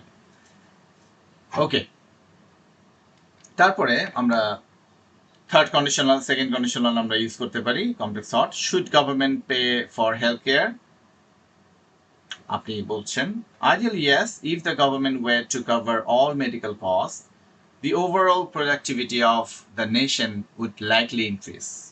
হাইপোথেটিক্যাল সিচুয়েশন, তাই না? মানে আপনি এটা যদি করে, এটা করলে এটা হতো, তুমি আসলে আমি বাসায় থাকতাম, বিষয়টা হচ্ছে হাইপোথেটিক্যাল, মানে যেটা পাস্টে হয়নি, এরকম ঘটনাকে আমরা ইফ দিয়ে বলি, যদি এটা হতো, যদি সে আসতো তাহলে আমি আরো জীবনে উন্নতি করতে পারতাম। এই যে ব্যাপারগুলো হয়, এটা তো হাইপোথেটিক্যাল, নাও তো হইতে পারতো, আরো তো অবনতি হইতে পারতো আপনার। সো বিষয়টা হচ্ছে সেকেন্ড কন্ডিশনাল এবং থার্ড কন্ডিশনাল, এগুলো গ্রামার ক্লাসে ডিটেইল আরো আলোচনা করা আছে। বাই দিস টাইম আপনারা এগুলো ইউজ করছেন এবং এটা আমরা এইভাবে বলতে পারি। ওকে, আমরা যখন এগুলো তো অনেক আলোচনা করা হয়েছে অলরেডি, আপনারা শুরু করেছেন এগুলো ব্যবহার করা। ফ্লুয়েন্সি মার্কার্স, যখন আমরা একটু টাইম ও এই ব্যাপারগুলো কিভাবে আমরা এই করি, ফিলার ফ্রেজগুলো, that's a very contentious issue, very interesting question, very debatable point to be addressed, এভাবে বলতে পারেন। I have never really considered it from that angle, but I suppose এভাবে বলতে পারেন that's a broad topic, but if I had to pinpoint one factor, অনেকগুলো আলোচনা আছে, সেখানে যদি একটা আমাকে বলতে হয় তাহলে এভাবে এভাবে আপনি করতে পারেন। হ্যাঁ, এগুলো ফ্রেজ আপনি নিজের বাকেট লিস্টের মধ্যে রাখতে পারেন, যে আপনি এগুলো করছেন বা করবেন। হ্যাঁ, এগুলোকে আপনি মানে শিখে নেবেন। তো এগুলো রাখেন, এগুলোকে শিখে নেওয়া উচিত, থাকলে আপনি ব্যবহার করতে পারবেন। যখন আপনি স্টোরেজে অনেক কিছু থাকবে, যেটা প্রয়োজন হবে সেটা আপনি ব্যবহার করতে পারবেন। ওকে, সো আমরা যদি একটু স্পিকিং টেস্ট পার্ট 3 তে যদি আমরা একটু দেখি, টু ওয়ে ডিসকাশন, দেখেন এখানে abstract idea, evaluation and prediction. Unlike part 2, part 2 তে কি আপনাকে পুরো আপনার একটা স্পিচ দিতে হবে, একটা স্টোরি টেলিং। পার্ট 3 হচ্ছে ইন্টালেকচুয়াল পিং পং, এইখান থেকে ওখানে জাম্প করবে, আপনাকে এই কোয়েশ্চেন করবে, আপনাকে এই আনসার দিতে হবে। So the examiner acts like the tutor in listening section 3। So generalize করা, never talk about yourself, কখনো এখানে বলবেন না, জেনারেলাইজ করবেন। Talk about people, talk about society, most citizen, এটা বলবেন না I like using my phone. বলেন for the majority of modern society smartphones have become indispensable. Okay, so answer দিবেন, এক্সপ্লেনেশন দিবেন এবং এক্সাম্পল দিবেন। তার বোথ সাইডে one hand on the other hand এভাবে অ্যানালিসিস করতে হয়। পার্ট 3-তে আপনাকে এই অ্যাপ্রোচে কথা বলতে হবে। অপিনিয়ন ইভালুয়েশন খেয়াল করেন, এখানে একটা স্যাম্পল অ্যান্সার দিয়েছি, কোয়েশ্চেনটা দিয়েছি, do you think famous people have a responsibility to act as role models? হ্যাঁ, অ্যাজ এ রোল মডেল হতে পারতো, কিন্তু এখানে মডেলস দিয়েছি, এই জন্য এখানে অ্যাজ রোল মডেলস হচ্ছে, এখানে আর্টিকেল এটা আসবে না। হ্যাঁ, প্লুরাল অ্যাজ রোল মডেলস। আপনি বলতে পারেন yes I think so because many people look at them, so if they do bad things fans will do bad things. হ্যাঁ, কারেক্ট, ওকে, নো প্রবলেম। কিন্তু আমরা যারা একটু অ্যাম্বিশিয়াস, আমরা যারা ভালো ব্যান্ড স্কোর স্বপ্ন দেখছি, 7+ ব্যান্ড স্কোরের স্বপ্ন দেখছি, আমাদের এই সেন্টেন্সে হবে না। এটা আপনি 5.5, 6 পর্যন্ত চলবে। কারেক্ট সেন্টেন্স, কোনো সমস্যা নেই। আপনি যদি কারেক্ট সেন্টেন্সে কথা বলতে পারেন, আপনার যদি কোহেশন ঠিক থাকে এবং আপনি যদি অ্যাড্রেস করতে পারেন কোয়েশ্চেন, আপনি চোখ বন্ধ করে 6 পেয়ে যাবেন। শুধু গ্রামাটিক্যালি ইনকারেক্ট করলেই আপনি 6-এর নিচে চলে আসবেন, তাই না? কারেক্ট সেন্টেন্স বলতে হবে, এটা হচ্ছে শর্ত। এখন এর চেয়ে বেশি যখন যাবেন, তখনই আপনাকে কি আসবে, আনকমন ভোকাবুলারি আছে কিনা, লেক্সিক্যাল রিসোর্সেস আছে কিনা, আপনার স্ট্রাকচারগুলো বা ভ্যারিয়েশনস আছে কিনা, তখন চলে আসে আরো আরো আরো রিকোয়ারমেন্টগুলো। সেই রিকোয়ারমেন্টটাকে মানে আপনার নারিশ করার জন্য বা সেটাকে ফিট করার জন্য আমাদেরকে এইরকম স্ট্রাকচারে যেতে হচ্ছে। আপনি বলছেন that's a complex issue. On the one hand, I believe they do, yeah, principally because they exert a massive influence over the younger generations. If a celebrity, এই যে আপনি এক্সাম্পল দিচ্ছেন, if a celebrity endorses a harmful behavior, impressionable teenagers might mimic it. এই যে এটাকে জিনিসটাকে justify করলেন। However, এটা আবার অপোজিট সাইডে বলছেন, on the other hand, we have to remember that they are human beings, not saints. Putting them on a moral pedestal can be unfair and invasive, তাই না? তাদের সবসময় একটা মানে নীতির মানদণ্ডে নিয়ে আসা, হ্যাঁ ও এটা কিভাবে করলো, এটা আনফেয়ার। আসলে তারও একটা জীবন আছে, সেও একটা মানুষ, তার প্রাইভেসি আছে, সবকিছু। তার সবকিছু যদি আমরা তাকে স্ট্যান্ডার্ড হিসেবে, মানে তার এটা করা ঠিক না, তার ওটা করা ঠিক না, এটা আসলে আনফেয়ার, এটা আপনি বলছেন। তারপরে আপনি কনক্লুশন আনছেন, so ultimately while they should not be perfect, they should at least be mindful of their public conduct. তারা পারফেক্ট হবে না, এটা ফাইন। আলটিমেটলি আপনি বলছেন তারা পারফেক্ট হবে না, হওয়া উচিত না, বা এটা হতে পারে না। তো অ্যাটলিস্ট তারা যখন পাবলিক কন্ডাক্টে আসে, পাবলিকে যখন অ্যাপিয়ারেন্সে তারা আসে, তাদের একটু মাইন্ডফুল হওয়া উচিত, অ্যাটলিস্ট একটু সতর্ক থাকা উচিত, তারা কি বলছে, তারা কি করছে, এটার ব্যাপারে। তো এটা আপনার জন্য খুবই সুন্দরভাবে আপনি বললেন যে যদি প্রথমে যে অ্যান্সারটা দেখেন, এখানে বলছেন যে তারা যদি খারাপ জিনিস করে তাহলে ফ্যান অফ খারাপ জিনিস করবে। এখানে আপনি কত এনালিটিক্যালি আপনি বলছেন যে দেখেন এটা একটা কমপ্লেক্স ইস্যু। একদিক দিয়ে অবশ্যই সেলিব্রিটিদের আমরা তাদের এই দায়িত্বটা আছে এবং তারা অনেক ইনফ্লুয়েন্স করে, তাদের উপর ইয়াং জেনারেশন খুবই প্রভাবিত হয়। হ্যাঁ, তাদের ইমপ্রেশনটা টিনেজারের উপরে খুবই আসর করে এবং তারা মিমিক করে, তারা যেটা পড়ে সেটা ইয়াং জেনারেশন ফলো করে, তারা যেভাবে চলে সেভাবে ইয়াং জেনারেশন চলে, তারা যেভাবে ড্রেস আপ করে ইয়াং জেনারেশন সেভাবে আমাদের ড্রেস আপ করছে। তো এটা বলার ফলে পরে বলছেন, ফ্লিপ করে বলছেন, however on the other hand we have to remember that they are human beings. এই যে কাভার করা, ব্যালেন্স করে দেয়া, ব্যালেন্স করতে পারা, এটার স্ট্যান্ডার্ডটা তখন অনেক অ্যানালিটিক্যাল হয়ে গেল। তাহলে এখানে দেখেন আপনি কানেক্টরস ইউজ করেছেন, আপনি ভোকাবস ইউজ করেছেন, আপনি এখানে স্ট্রাকচার গুলোকে সুন্দরভাবে নুয়ান্স একটু ডিটেইল করে দিয়েছেন, তাই না? আরেকটা কোয়েশ্চেন আমরা দেখি, hypothetical future, how do you think education will change in the next 50 years? হ্যাঁ, এখানে আর কোনো রকম আমি বেসিক লেভেলের রাখি নাই, ওটা দেখানো, আপনাকে শুধু একটু আপগ্রেড করে সেন্টেন্সটা এখানে রাখা আছে।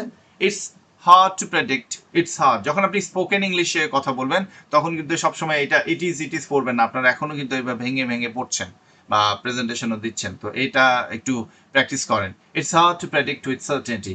সো বলেছি স্পোকেন ল্যাঙ্গুয়েজটা যত বেশি কন্ট্রাক্টেড করা যায় উইথ ক্ল্যারিটি, হ্যাঁ, সাউন্ডগুলো যেন ক্লিয়ার থাকে, যে আপনার ফিচারগুলো ঠিকঠাক থাকে, ফা ভা বলেন, বলেন বলেন, সাউন্ডগুলো যেন খুব সুন্দর শোনা যায়, প্রিসিশন যেন থাকে, একই সাথে আপনার যেন কন্ট্রাকশনটাও আসে। It's how to predict with certainty. আসলে এটা কঠিন একটা নিশ্চিতভাবে প্রেডিক্ট করা, অনুমান করা, এটা কি সম্ভব? বাট আই ইনভিশন, তাহলে এটা আপনি বলে ফেললেন, তাই না? এটা বললেন। But I envision a shift towards autonomous learning driven by AI. আমি এটা দেখতে পাচ্ছি, এই রিভিশনটা আমি এটা করতে পারি ভবিষ্যতে। যদি দেখতে চাই তাহলে এভাবেই দেখছি, shift towards autonomous learning driven by AI. AI দিয়ে অটোনমাস লার্নিং প্রসেস আমাদের ক্লাসগুলোতে আসতে যাচ্ছে। We might see the traditional classroom, আমরা দেখতে পারি যে এটা অবসলিট হয়ে গেছে, এটা আর নাই। We might see the traditional classroom becoming obsolete, replaced by virtual reality environments where students can visit history rather than just read about it. Visit করতে পারে না, 3D ডাইমেনশনে একেবারে ঘুরে চলে আসলো, ওখানে কি হচ্ছিল, কি করছিল, মানুষজন কেমন ছিল, দেখতে কেমন ছিল, পোশাক কেমন ছিল, রাজপ্রাসাদ কেমন ছিল, 3Dতে এখন না এভাবে ঘুরিয়ে ঘুরিয়ে দেখানো যায়। বুঝতে পেরেছেন? আমাদের স্মার্ট বোর্ডের ফিচার আছে যে আপনি কোনো একটা প্লেস যদি হন, সেখানে একেবারে আপনার ব্যাবিলনের সেই ইয়াটা দেখিয়ে আনা যায় একেবারে 3D ইমেজ দিয়ে। ওকে, সো হ্যাভিং সেড দ্যাট, আবার আপনি এখানে অল্টার করতে যাচ্ছেন, বা হাউএভার বলতে পারতেন, having said that the need for human mentorship will likely remain as machines cannot teach empathy or critical thinking. তাই না? মেশিন তো শেখাতে পারবে না, এমপ্যাথি শেখাতে পারবে মেশিন, ক্রিটিক্যাল থিঙ্কিংও শেখাতে পারবে না। এটা আপনাকে মেশিন আপনাকে ট্রেন করতে পারে, বাট আপনার মধ্যে ডেপথ বাড়াতে পারবে না। সো খেয়াল করেন এখানে প্রবাবিলিটি আমরা কিভাবে ইউজ করেছি, যে আপনি বলেছেন হার্ড টু প্রেডিক্ট, ইনভিশন ইউজ করেছেন, মাইট সি। তো এইভাবে আমরা একটু দেখতে থাকি, দেখতে দেখতেই দেখবেন আপনার মাথায় চলে আসছে। এখন মনে হচ্ছে অনেক কঠিন, এভাবে এত এটা তো আমি করতে পারবো না, কিন্তু আপনি বারবার দেখতে থাকেন, বারবার ভাবতে থাকেন, বারবার চিন্তায় নিয়ে আসেন, আপনি শুধু স্ট্রাকচারটা বোঝেন, কি বলতে যাচ্ছি, কিভাবে অর্গানাইজ করছি, অ্যারেঞ্জ কিভাবে হচ্ছে, কোন আইডিয়ার পরে কোন আইডিয়াগুলো আমরা করছি, কখন আমরা অল্টার করছি, অল্টার করলে আমরা কিভাবে বলবো যে হ্যাভিং সেড দ্যাট, হাউএভার, এভাবে আমরা করছি, রাইট? আরেকটা cause and effect, why do many people today feel stressed?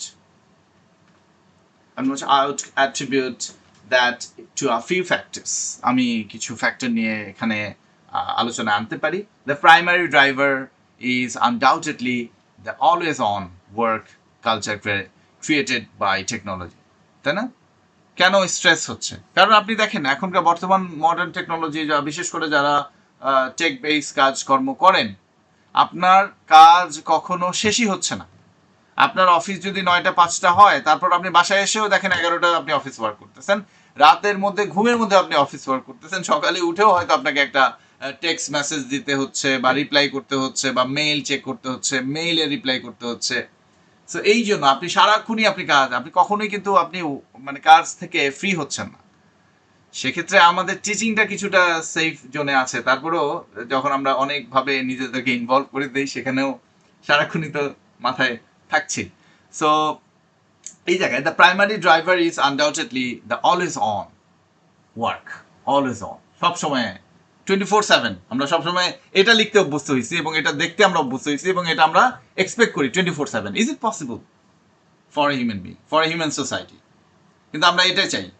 So এই যে always on work culture created by technology, we never truly disconnect from our emails. Another contributing factor, আরেকটা add করছেন, আরেকটা add করলে কি হবে? Moreover, বলেন, another contributing factor is the economic instability, which keeps people in a state of low-level anxiety about their finance.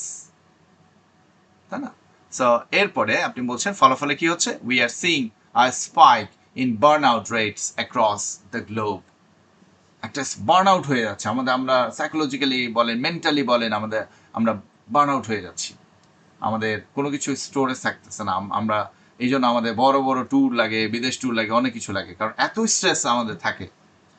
আপনি দেখেন, এটার যদি ডেটা অ্যানালিসিস করে দেখেন, এটার স্ট্যাটিস্টিক্স দেখেন, টানা যদি একই কাজ আপনি বর্তমান ওয়ার্ল্ডে 15 বছর করছেন, আপনি কিন্তু মেন্টালি আপনি ড্রেইনড হয়ে যাচ্ছেন, সাইকোলজিক্যালি আপনি খুব ভালো থাকছেন না, আপনি অনেক ডিজিজের মধ্যে আছেন। হ্যাঁ, আপনার সম্পদ হয়তো ফুলে ফেপে উঠছে, কিন্তু মানুষ হিসেবে যে অস্তিত্বের জায়গাটা, সেটা কিন্তু আপনি হারিয়ে ফেলছেন। সো এই যে জায়গাটা, যাই হোক, কনসিকুয়েন্টলি এটা ফলাফল, এখানে আপনি কনক্লুশন টানছেন।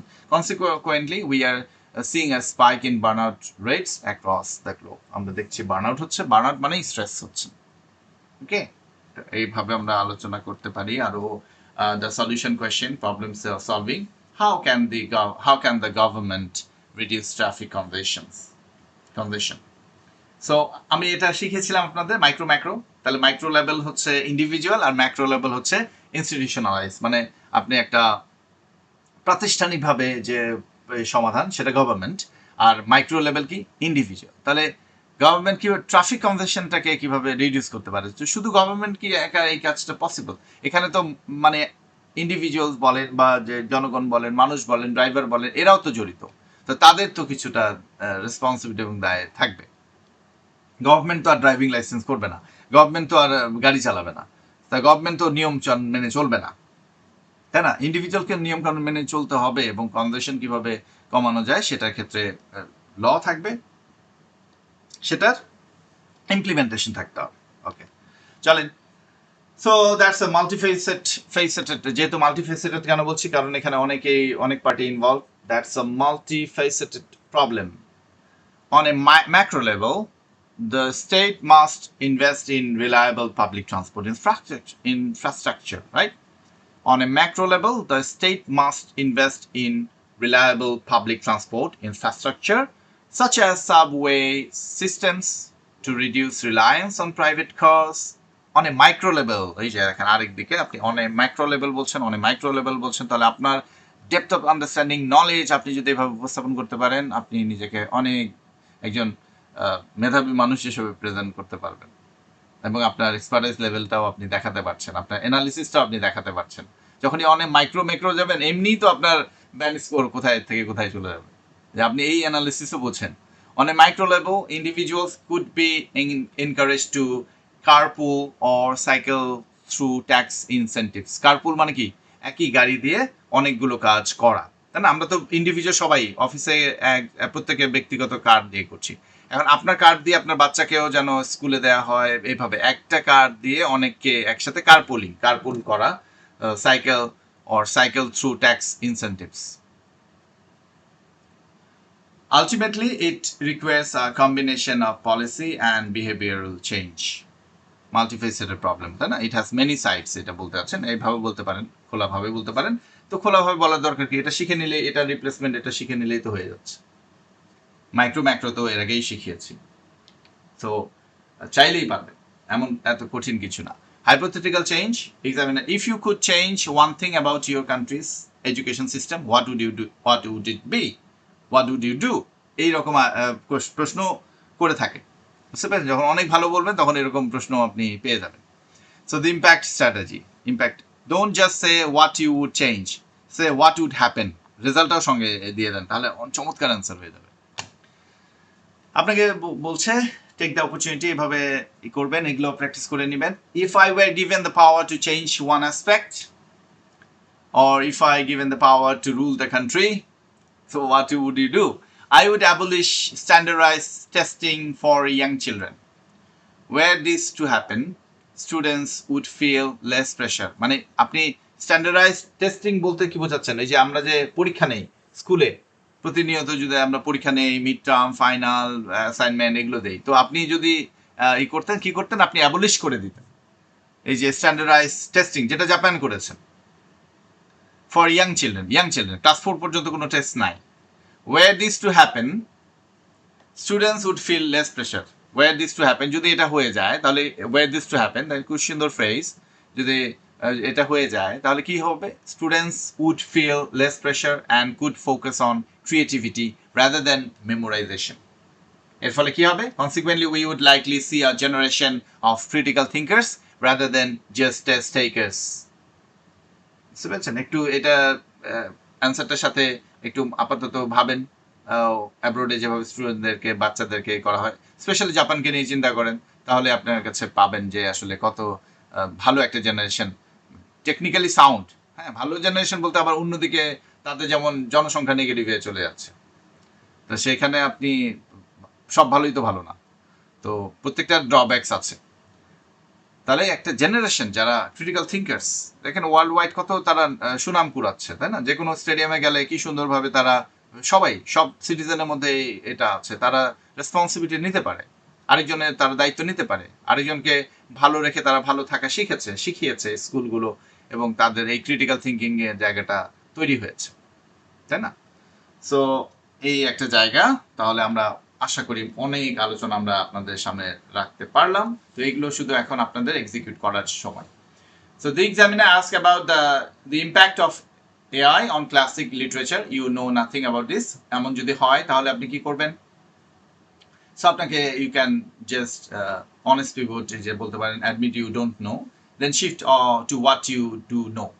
ওকে, সো আপনি যখন এমন কিছু বললো যেটা আপনার ধারের কাছে নাই, আপনার আইডিয়াই নাই, আপনি কি করবেন? Sorry, can you repeat, can you change the question, এরকম বলার কোনো স্কোপই নেই।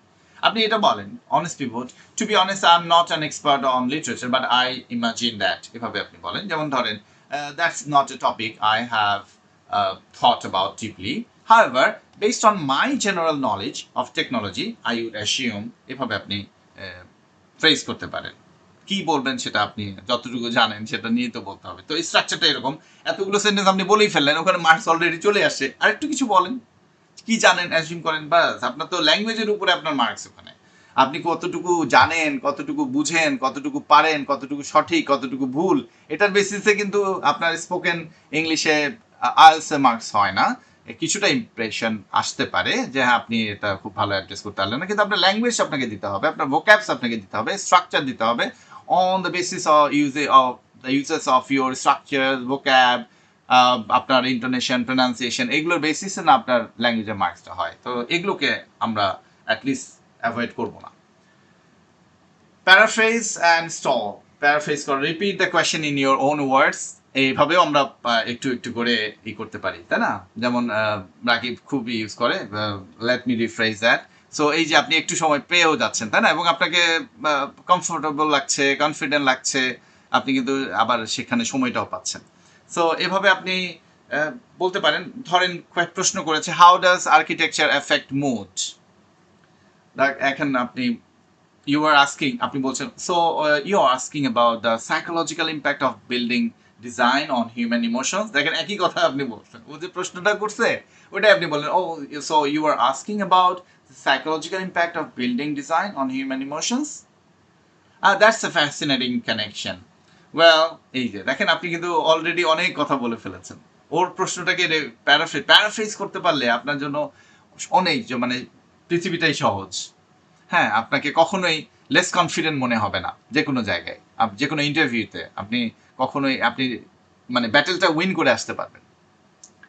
ওকে, so the dependent answer, say it depends, this is the smartest answer. কারণ দেখেন আপনি যখন বলছেন well it largely depends, well it largely depends, এটা ভার্ব, হ্যাঁ, it largely depends on the demographic. For the younger generation, technology is a lifeline. However, for the elderly, it can be isolating. টেকনোলজির ক্ষেত্রে যদি আপনি ধরেন যে এখনকার বর্তমান জেনারেশন কি দেখেন, ওরা ওটা ছাড়া চলতেই পারছে না টেকনোলজি। আর আমাদের সিনিয়র সিটিজেন, তারা টেকনোলজি একটা ফোবিয়া কাজ করে, তাই না? যে এটা যদি তাদেরকে এভাবে ডিল করতে বলে, বা তাদেরকে টেক্সট মেসেজ এরকম পাঠাতে বলে, বা তাদেরকে এগুলো এডিট করে বলে, তারা কিন্তু নার্ভাস হয়ে যায়, isolating, তারা আইসোলেট ফিল করে, কারণ they are not habituated with this sort of issue or technology. So there is not one size fits all answer, তাই না? তো সব কিছু একটা দিয়ে ফিট করবে না, কেউ কেউ এটাতে ভালো পাবে, কেউ কেউ আরেকটা জেনারেশনেরটাই হচ্ছে, এভাবে আপনি করতে পারেন, তাই না? ডিপেন্ডেন্ট আনসার, যে এটা এর উপর ডিপেন্ড করে, ডেমোগ্রাফিক, আসলে কারা ডিল করছে সেটার উপরে, কারা আনসার করছে এটার উপর ডিল করবে, তাই না? সো মেয়েদের ব্যাপার, ফিমেল স্টুডেন্টসকে যদি আপনি মেনলি ব্যাপার জিজ্ঞেস করেন, ইমোশনকে ব্যাপারে জিজ্ঞেস করেন, তারা বেটার ওয়েতে অ্যান্সার করতে পারবে। সেটা যদি আপনি একজন পুরুষকে জিজ্ঞেস করেন ফেমিনিজমের বিষয়ে, একজন পুরুষ সেটা স্টাডি ম্যাটেরিয়াল, তার আন্ডারস্ট্যান্ডিং থেকে সে বলবে, আর মেয়েরা সেটা তার এক্সপিরিয়েন্স থেকে, তার সোসাইটাল বা সোশিও ইকোনমিক কন্ডিশনের জায়গা থেকে সে বলতে পারবে। প্রত্যেকটা এটা এই যে বললেন, এটা ভ্যারি করে ডেমোগ্রাফি, কারা সেটা অ্যান্সার করছে। Okay, boring professor versus the analyst, flat intonation, এই যে ফ্ল্যাট ইন্টোনেশন, এটা অনেক কথা বলেছি যে আপনারা এক টোনে কথা বলবেন না, মনোটোনে। এখন অনেকের আপনাদের মধ্যে চেঞ্জ হয়েছে এটা, খুব কমই আছেন যারা ফ্ল্যাট টোনে কথা বলেন। তো ইন্টোনেশনটা যেন একটু আপ অ্যান্ড ডাউন হয়, তো এগুলো কিন্তু আপনার ভালো স্কোর নিয়ে আসে। হ্যাঁ, সো এটা নিয়েও খেয়াল রাখতে হবে আমাদের। The contrast stress, read the sentence stress the bold. হ্যাঁ, বোল্ড যে জায়গায় বোল্ড করেছি এই জায়গায় স্ট্রেস দিবেন। আমরা তো স্ট্রেসের ক্লাস করেছি, আরেকটু এই জায়গায় ideally everyone would recycle but in reality very few people do. It used to be cheap but now it is incredibly expensive. এই যে যখন এই স্ট্রেস দিয়ে আপনি কথা বলছেন, তো এই স্ট্রেসের একটা বিষয়। চাঙ্কিং টেকনিক, এটাও শিখেছি আমরা, সেটাও একটু আপনাদেরকে মনে করিয়ে দিতে চাই। Don't speak like a robot, word by word আমরা যখন বলি, I think that the government should, এভাবে যদি কথা, I think that the government should invest more money. তো এই যে আপনি চাঙ্ক করে কথা বলা, সেটাও আমরা প্র্যাকটিস করেছি। আপনাদের এটা হোমওয়ার্ক, আপনারা অনেকেই সাবমিটও করেছিলেন।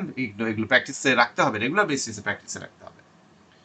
Agreement simulation, students practice being the speakers, আপনাকে এটা ই করতে হবে। হ্যাঁ, আপনি নিজেই একবার এই, যেটা আপনাদেরকে লিসেনিং রুমে বলেছি, যে যখন আপনারা বলবেন এটা একটা রোল প্লে করেন, দুজন থাকেন, এটা একবার আপনি কোয়েশ্চেনের দিকে থাকেন, অ্যান্সার আরেকজন করুক, আরেকবার আপনি অ্যান্সারের দিকে যান, কোয়েশ্চেন আরেকজন করুক, বা আপনি প্রশ্ন করেন আরেকজনকে অ্যান্সার করতে দেন। এভাবে রোল প্লে করে করে আপনারা গ্রুপ করে করে এগুলো প্র্যাকটিস করতে পারেন। So university education should be free for everyone. Student A, I entirely agree. Access to knowledge is a fundamental right and should not be gated by financial status. That is a notable sentiment, but we must consider the economic burden on the state. If everyone goes for free, the quality of education might plummet due to lack of funding. তাই না? Education free করা যায় কিনা, হ্যাঁ, তো সেই জায়গাটা আপনি দুই রকম অপিনিয়ন হতে পারে, এভাবে আপনি মতামত। শপিং নিয়ে যদি আমরা কথা বলি, শপিং নিয়ে, is shopping A hobby or চোর, পার্সোনাল প্রেফারেন্স এখানে আপনারা পড়ে নেবেন। ওকে, আই দিয়ে কথা বলা, সেটাই যদি আপনি এখানে যান, এটাকে আমি বলেছি পয়েন্ট অফ ভিউটা চেঞ্জ করেন, আই দিয়ে না কথা বলে। Is shopping A hobby or চোর, that is a subjective question, but generally speaking the distinction often lies in the nature of the purchase. আপনি কি কিনছেন, শপিংটা মানে করছেন এটা। আচ্ছা, শপিং এর ক্ষেত্রে আবার মার্কেটিং, আমরা মার্কেটিং অনেক সময় মার্কেটিং বলে ফেলি, তাই না, যে আমি মার্কেটে গিয়েছি। মার্কেটিং ব্যাপারটা কিন্তু আলাদা। I went to Bashundhara city complex for marketing. Marketing এর বিষয়টা হচ্ছে কোনো কিছু কিনে বিক্রি করা, এটা হচ্ছে মার্কেটিং। আর আমরা যদি কখনো কিছু কিনতে যাই, এটাকে শপিং বলা হয়। ওকে, সো এইভাবে কখনো এটা সিনোনিমাস ওয়ার্ড বলতে আবার মার্কেটিং বলে ফেলেন না, সো সেটা কিন্তু ইনঅ্যাপ্রোপ্রিয়েট হবে। So that is a subjective question, but generally speaking, the distinction often lies in the nature of the purchase. Purchase মানে কে কিনছে, কি কেনা হচ্ছে। For many individuals, acquiring luxury items or fashion is perceived as a leisure activity. অনেকের জন্য, তাই না, যে অবসর কাটানোর জন্য তারা বিভিন্ন ফ্যাশন প্রোডাক্ট, বিউটি প্রোডাক্ট কিনতে চলে যায়।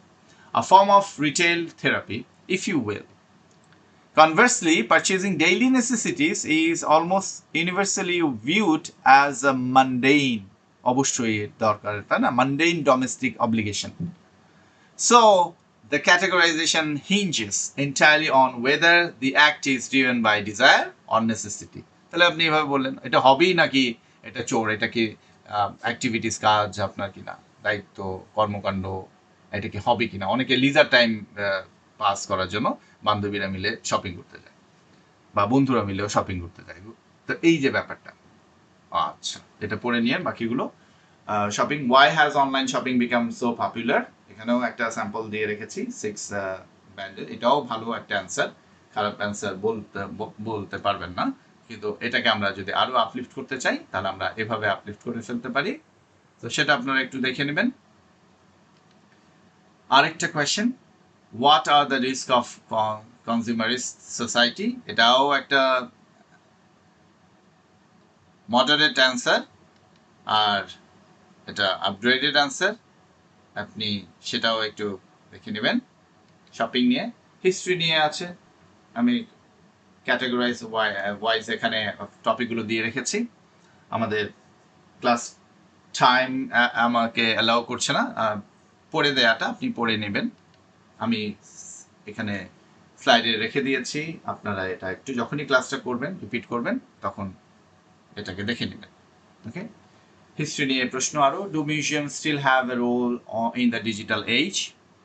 এটা একটা মডারেট, আর এটা হচ্ছে একটু অ্যাডভান্স অ্যান্সার। ওকে, সো এরপরে আমরা হিস্ট্রি নিয়ে আরেকটা প্রশ্ন, how can we learn from the mistakes of the past? Moderate answer upgraded. সে দেখবেন কিভাবে স্ট্রাকচার করা আছে, এখানে বোল্ড বোল্ড করে এই যে লিঙ্কিং ডিভাইস এগুলো ইউজ করা, এগুলো করা আছে, তো এগুলো আপনারা একটু খেয়াল করে ফেলবেন। অ্যানালিসিসটাও এখানে ব্রেকডাউন করা আছে নিচে। Okay, so summary table for students. পার্সপেক্টিভের ক্ষেত্রে আই থিঙ্ক, ফর মি না বলে জেনারেলি স্পিকিং বলেন, সোসাইটির ক্ষেত্রে বলেন অ্যাবস্ট্রাক্ট ওয়েতে। ভোকাবুলারি গুলো ডেট্রিমেন্টাল, ভাইটাল, মানডেন, হ্যাঁ যেটা ইম্পর্টেন্ট, হেট, গুড ব্যাড ফান, ইম্পর্টেন্ট, এই জায়গাগুলো আপনারা চেঞ্জ করতে পারেন। স্ট্রাকচারের ক্ষেত্রে দেখেন এখানে আইডিয়া প্লাস রিজন না দিয়ে আপনি আইডিয়া প্লাস ডিপ এক্সপ্লেনেশন দেন, কন্ডিশন দিয়ে রাখেন, এভাবে বলতে পারেন। কোহেশনের ক্ষেত্রে কনভার্সলি, ফার্দারমোর এগুলো ইউজ করা বেটার। অলসো, বাট, অ্যান্ড, এই ব্যাপারগুলো আপনারা ইউজ করতে পারেন, গুনাহ হবে না, পাপও হবে না। তো এখানে আপনারা এগুলোও করলে আর একটু বেটার, আপনার ইমপ্রেশনটা ভালো আসবে। সারফেস লেভেল, হোয়াট হ্যাপেন্স, এটা নিয়ে আলোচনা। আর অ্যানালিটিক্যাল লেভেলে যখন কথা বলবেন, why it happens and what it means, এভাবে যদি অ্যানালিসিস করতে পারেন এটা আরো বেটার। সো পিপুল না বলে ইন্ডিভিজুয়াল বলেন, সিটিজেন বলেন, জেনারেল পাবলিক বলেন, সোসাইটি বলেন। থিঙ্ক না বলে পারসিভ বলেন, বিলিভ বলেন, অপাইন বলেন, কনসিডার বলেন। থিঙ্ক বলা যাবে না, বলছি না। ইম্পর্টেন্ট, এটা আরো হতে পারে crucial, vital, imperative, significant, everywhere, ubiquitous, ubiquity সব জায়গায়, অ্যাভেলেবিলিটি জায়গাটা যেটা দেখলেন, ওয়াইড স্প্রেড, প্রিভ্যালেন্ট, চিপ বলে আপনি এটাকে অল্টারনেটিভ আরো চিপের, অ্যাফোর্ডেবল, কস্ট ইফেক্টিভ, ইকোনমিক্যাল, এটা বলতে পারেন। So speaking part 3, fillers, connectors. Apni use this to sound native speaker like. That's a very intriguing question. Intriguing question. যে কোনো ভাবে বলতে পারেন। I have never really thought about. অনেকবার বলা হয়েছে এটা নিয়ে আপনার। It is difficult to say for sure, but my gut feeling is gut feeling. Okay. But if you ask me to guess, I could guess in that way. এভাবে বলতে পারেন। Argument, আপনি কিভাবে ডিসকাশন কানেক্টর গুলো from my perspective আপনি বলতে পারেন। As far as I am concerned, এভাবে বলতে পারেন। স্টার্টিং ক্ষেত্রে আপনি বলতে পারেন, অ্যাড করার ক্ষেত্রে বলতে পারেন furthermore, on top of that, not only, যেন on top of that Rahat এটা ইউজ করেছে কয়েকবার, on not only that but moreover, এভাবে আপনারা এগুলো অ্যাডের ক্ষেত্রে। কন্ট্রাস্টের ক্ষেত্রে conversely, in contrast, on the other hand, in stark contrast, however, এভাবে আপনি ইউজ করতে পারেন। কনক্লুডিং এর ক্ষেত্রে আপনি বলতে পারেন ultimately, in the grand scheme of things. Okay, এর আগে এটা করি নাই, আজকে এটা অ্যাড করেছি। In the grand scheme of things, by and large, to boil it down, in a nutshell, এভাবে আপনারা উপস্থাপন করতে পারেন। ওকে, কনক্লুশনের ক্ষেত্রে তাহলে স্টার্ট করবেন কি দিয়ে, অ্যাড করতে গেলে কি ইউজ করবেন, কন্ট্রাস্ট করতে গেলে কি ইউজ করবেন, কনক্লুড করতে গেলে কি ইউজ করবেন, সেই সব জিনিসগুলো আপনার সামনে রাখা। এখানে অনেক অনেক অনেক রিসোর্স আপনার দিয়ে রাখা। আপনি যদি শুধু এটা কয়েকবার বারবার দেখতে থাকেন, দেখবেন যে আপনারা এটাতে অভ্যস্ত হয়ে গেছেন। আর এটাতে অভ্যস্ত হয়ে যেতে পারলে good enough. If you forget a word, আপনি আসছে না, সেটাকে আপনি করতে পারেন, it's not on tip of the my tongue, আপনি এভাবে বলতে পারেন, it's on the tip of my tongue, I mean the person who designs building. মানে আপনি আর্কিটেকচার, এটা সার্কামলোকেশন, এটা লোকেশন, এটা করতে পারেন। If you didn't hear the question, আপনি বলতে পারেন, I am sorry, excuse me, I didn't quite catch that. Could you rephrase it? আপনি যদি বুঝতে না পারেন, শুনতে না পারেন, এইগুলো বলা ফাইন। আপনি চুপ হয়ে যায় না, আপনি এইগুলো ফ্রেজ ইউজ করবেন, ঠিক আছে? যদি শুনতে না পারেন, যদি বুঝতে না পারেন, আপনার এক্সামিনার আপনাকে হেল্প করবে, আবার সে বলবে, অসুবিধা নেই। If the question is too hard, আপনি এভাবে বলেন that's a tough one, let me think for a second. I suppose if I had to choose, I would say এভাবে বলতে পারেন, এগুলো তো শেখানোই হয়েছে। সো সফিস্টিকেটেড একটু যদি সাউন্ড আপনি করতে চান, ইনভার্সন আমরা শিখেছি, ইনভার্সন ও গ্রামার ক্লাসে আপনি একটু দেখে নেবেন। seldom do we see, little did society realize, never before has technology been, মানে সাবজেক্টের আগে ভার্বটা চলে আসে, হেল্পিং ভার্বটা, তো সেই জায়গায় লিটল, নেভার, সেলডম এগুলো দেখেন, উই সি, এখানে ডু উই সি আসছে কিন্তু এটা ইন্টারোগেটিভ হবে না। তো ইনভার্সনটা দেখে নেবেন, ক্লেফট সেন্টেন্স দেখে নেবেন, this are the advance structure যেগুলো আমরা আমাদের স্ট্যান্ডার্ডকে আরো আপলিফট করতে পারি। So speaking part 3 তে don't be afraid to ask, if you don't understand the question ask could you rephrase that, এটা বলতে কোনো লজ্জা নাই, কোনো সমস্যা নাই, কোনো পাপ নাই, মার্কস কাটা যাবে না। So if you have no opinion on the topic the future of architecture, এটার কোনো অপিনিয়ন নাই, জাস্ট ইনভেন্ট ওয়ান, একটা বানিয়ে ফেলেন, হ্যাঁ ক্রিয়েট করেন, ওখানে sorry I don't actually know এভাবে বলে দিয়ে না। You are just on language not truth, বারবার মনে রাখবেন, আপনি ল্যাঙ্গুয়েজটা দেওয়ার চেষ্টা করেন, ল্যাঙ্গুয়েজ দিতে পারলে, ভোক্যাবস দিতে পারলে, স্ট্রাকচার দিতে পারলে গুড এনাফ। অ্যান্সার আপনি নাও করে অ্যান্সার মানে মার্কস পেয়ে যেতে পারবেন, শুধু আপনাকে অ্যাপ্রোচটা জানতে হবে, আপনার কনফিডেন্ট, আপনাকে কনফিডেন্সটা ধরে রাখতে হবে।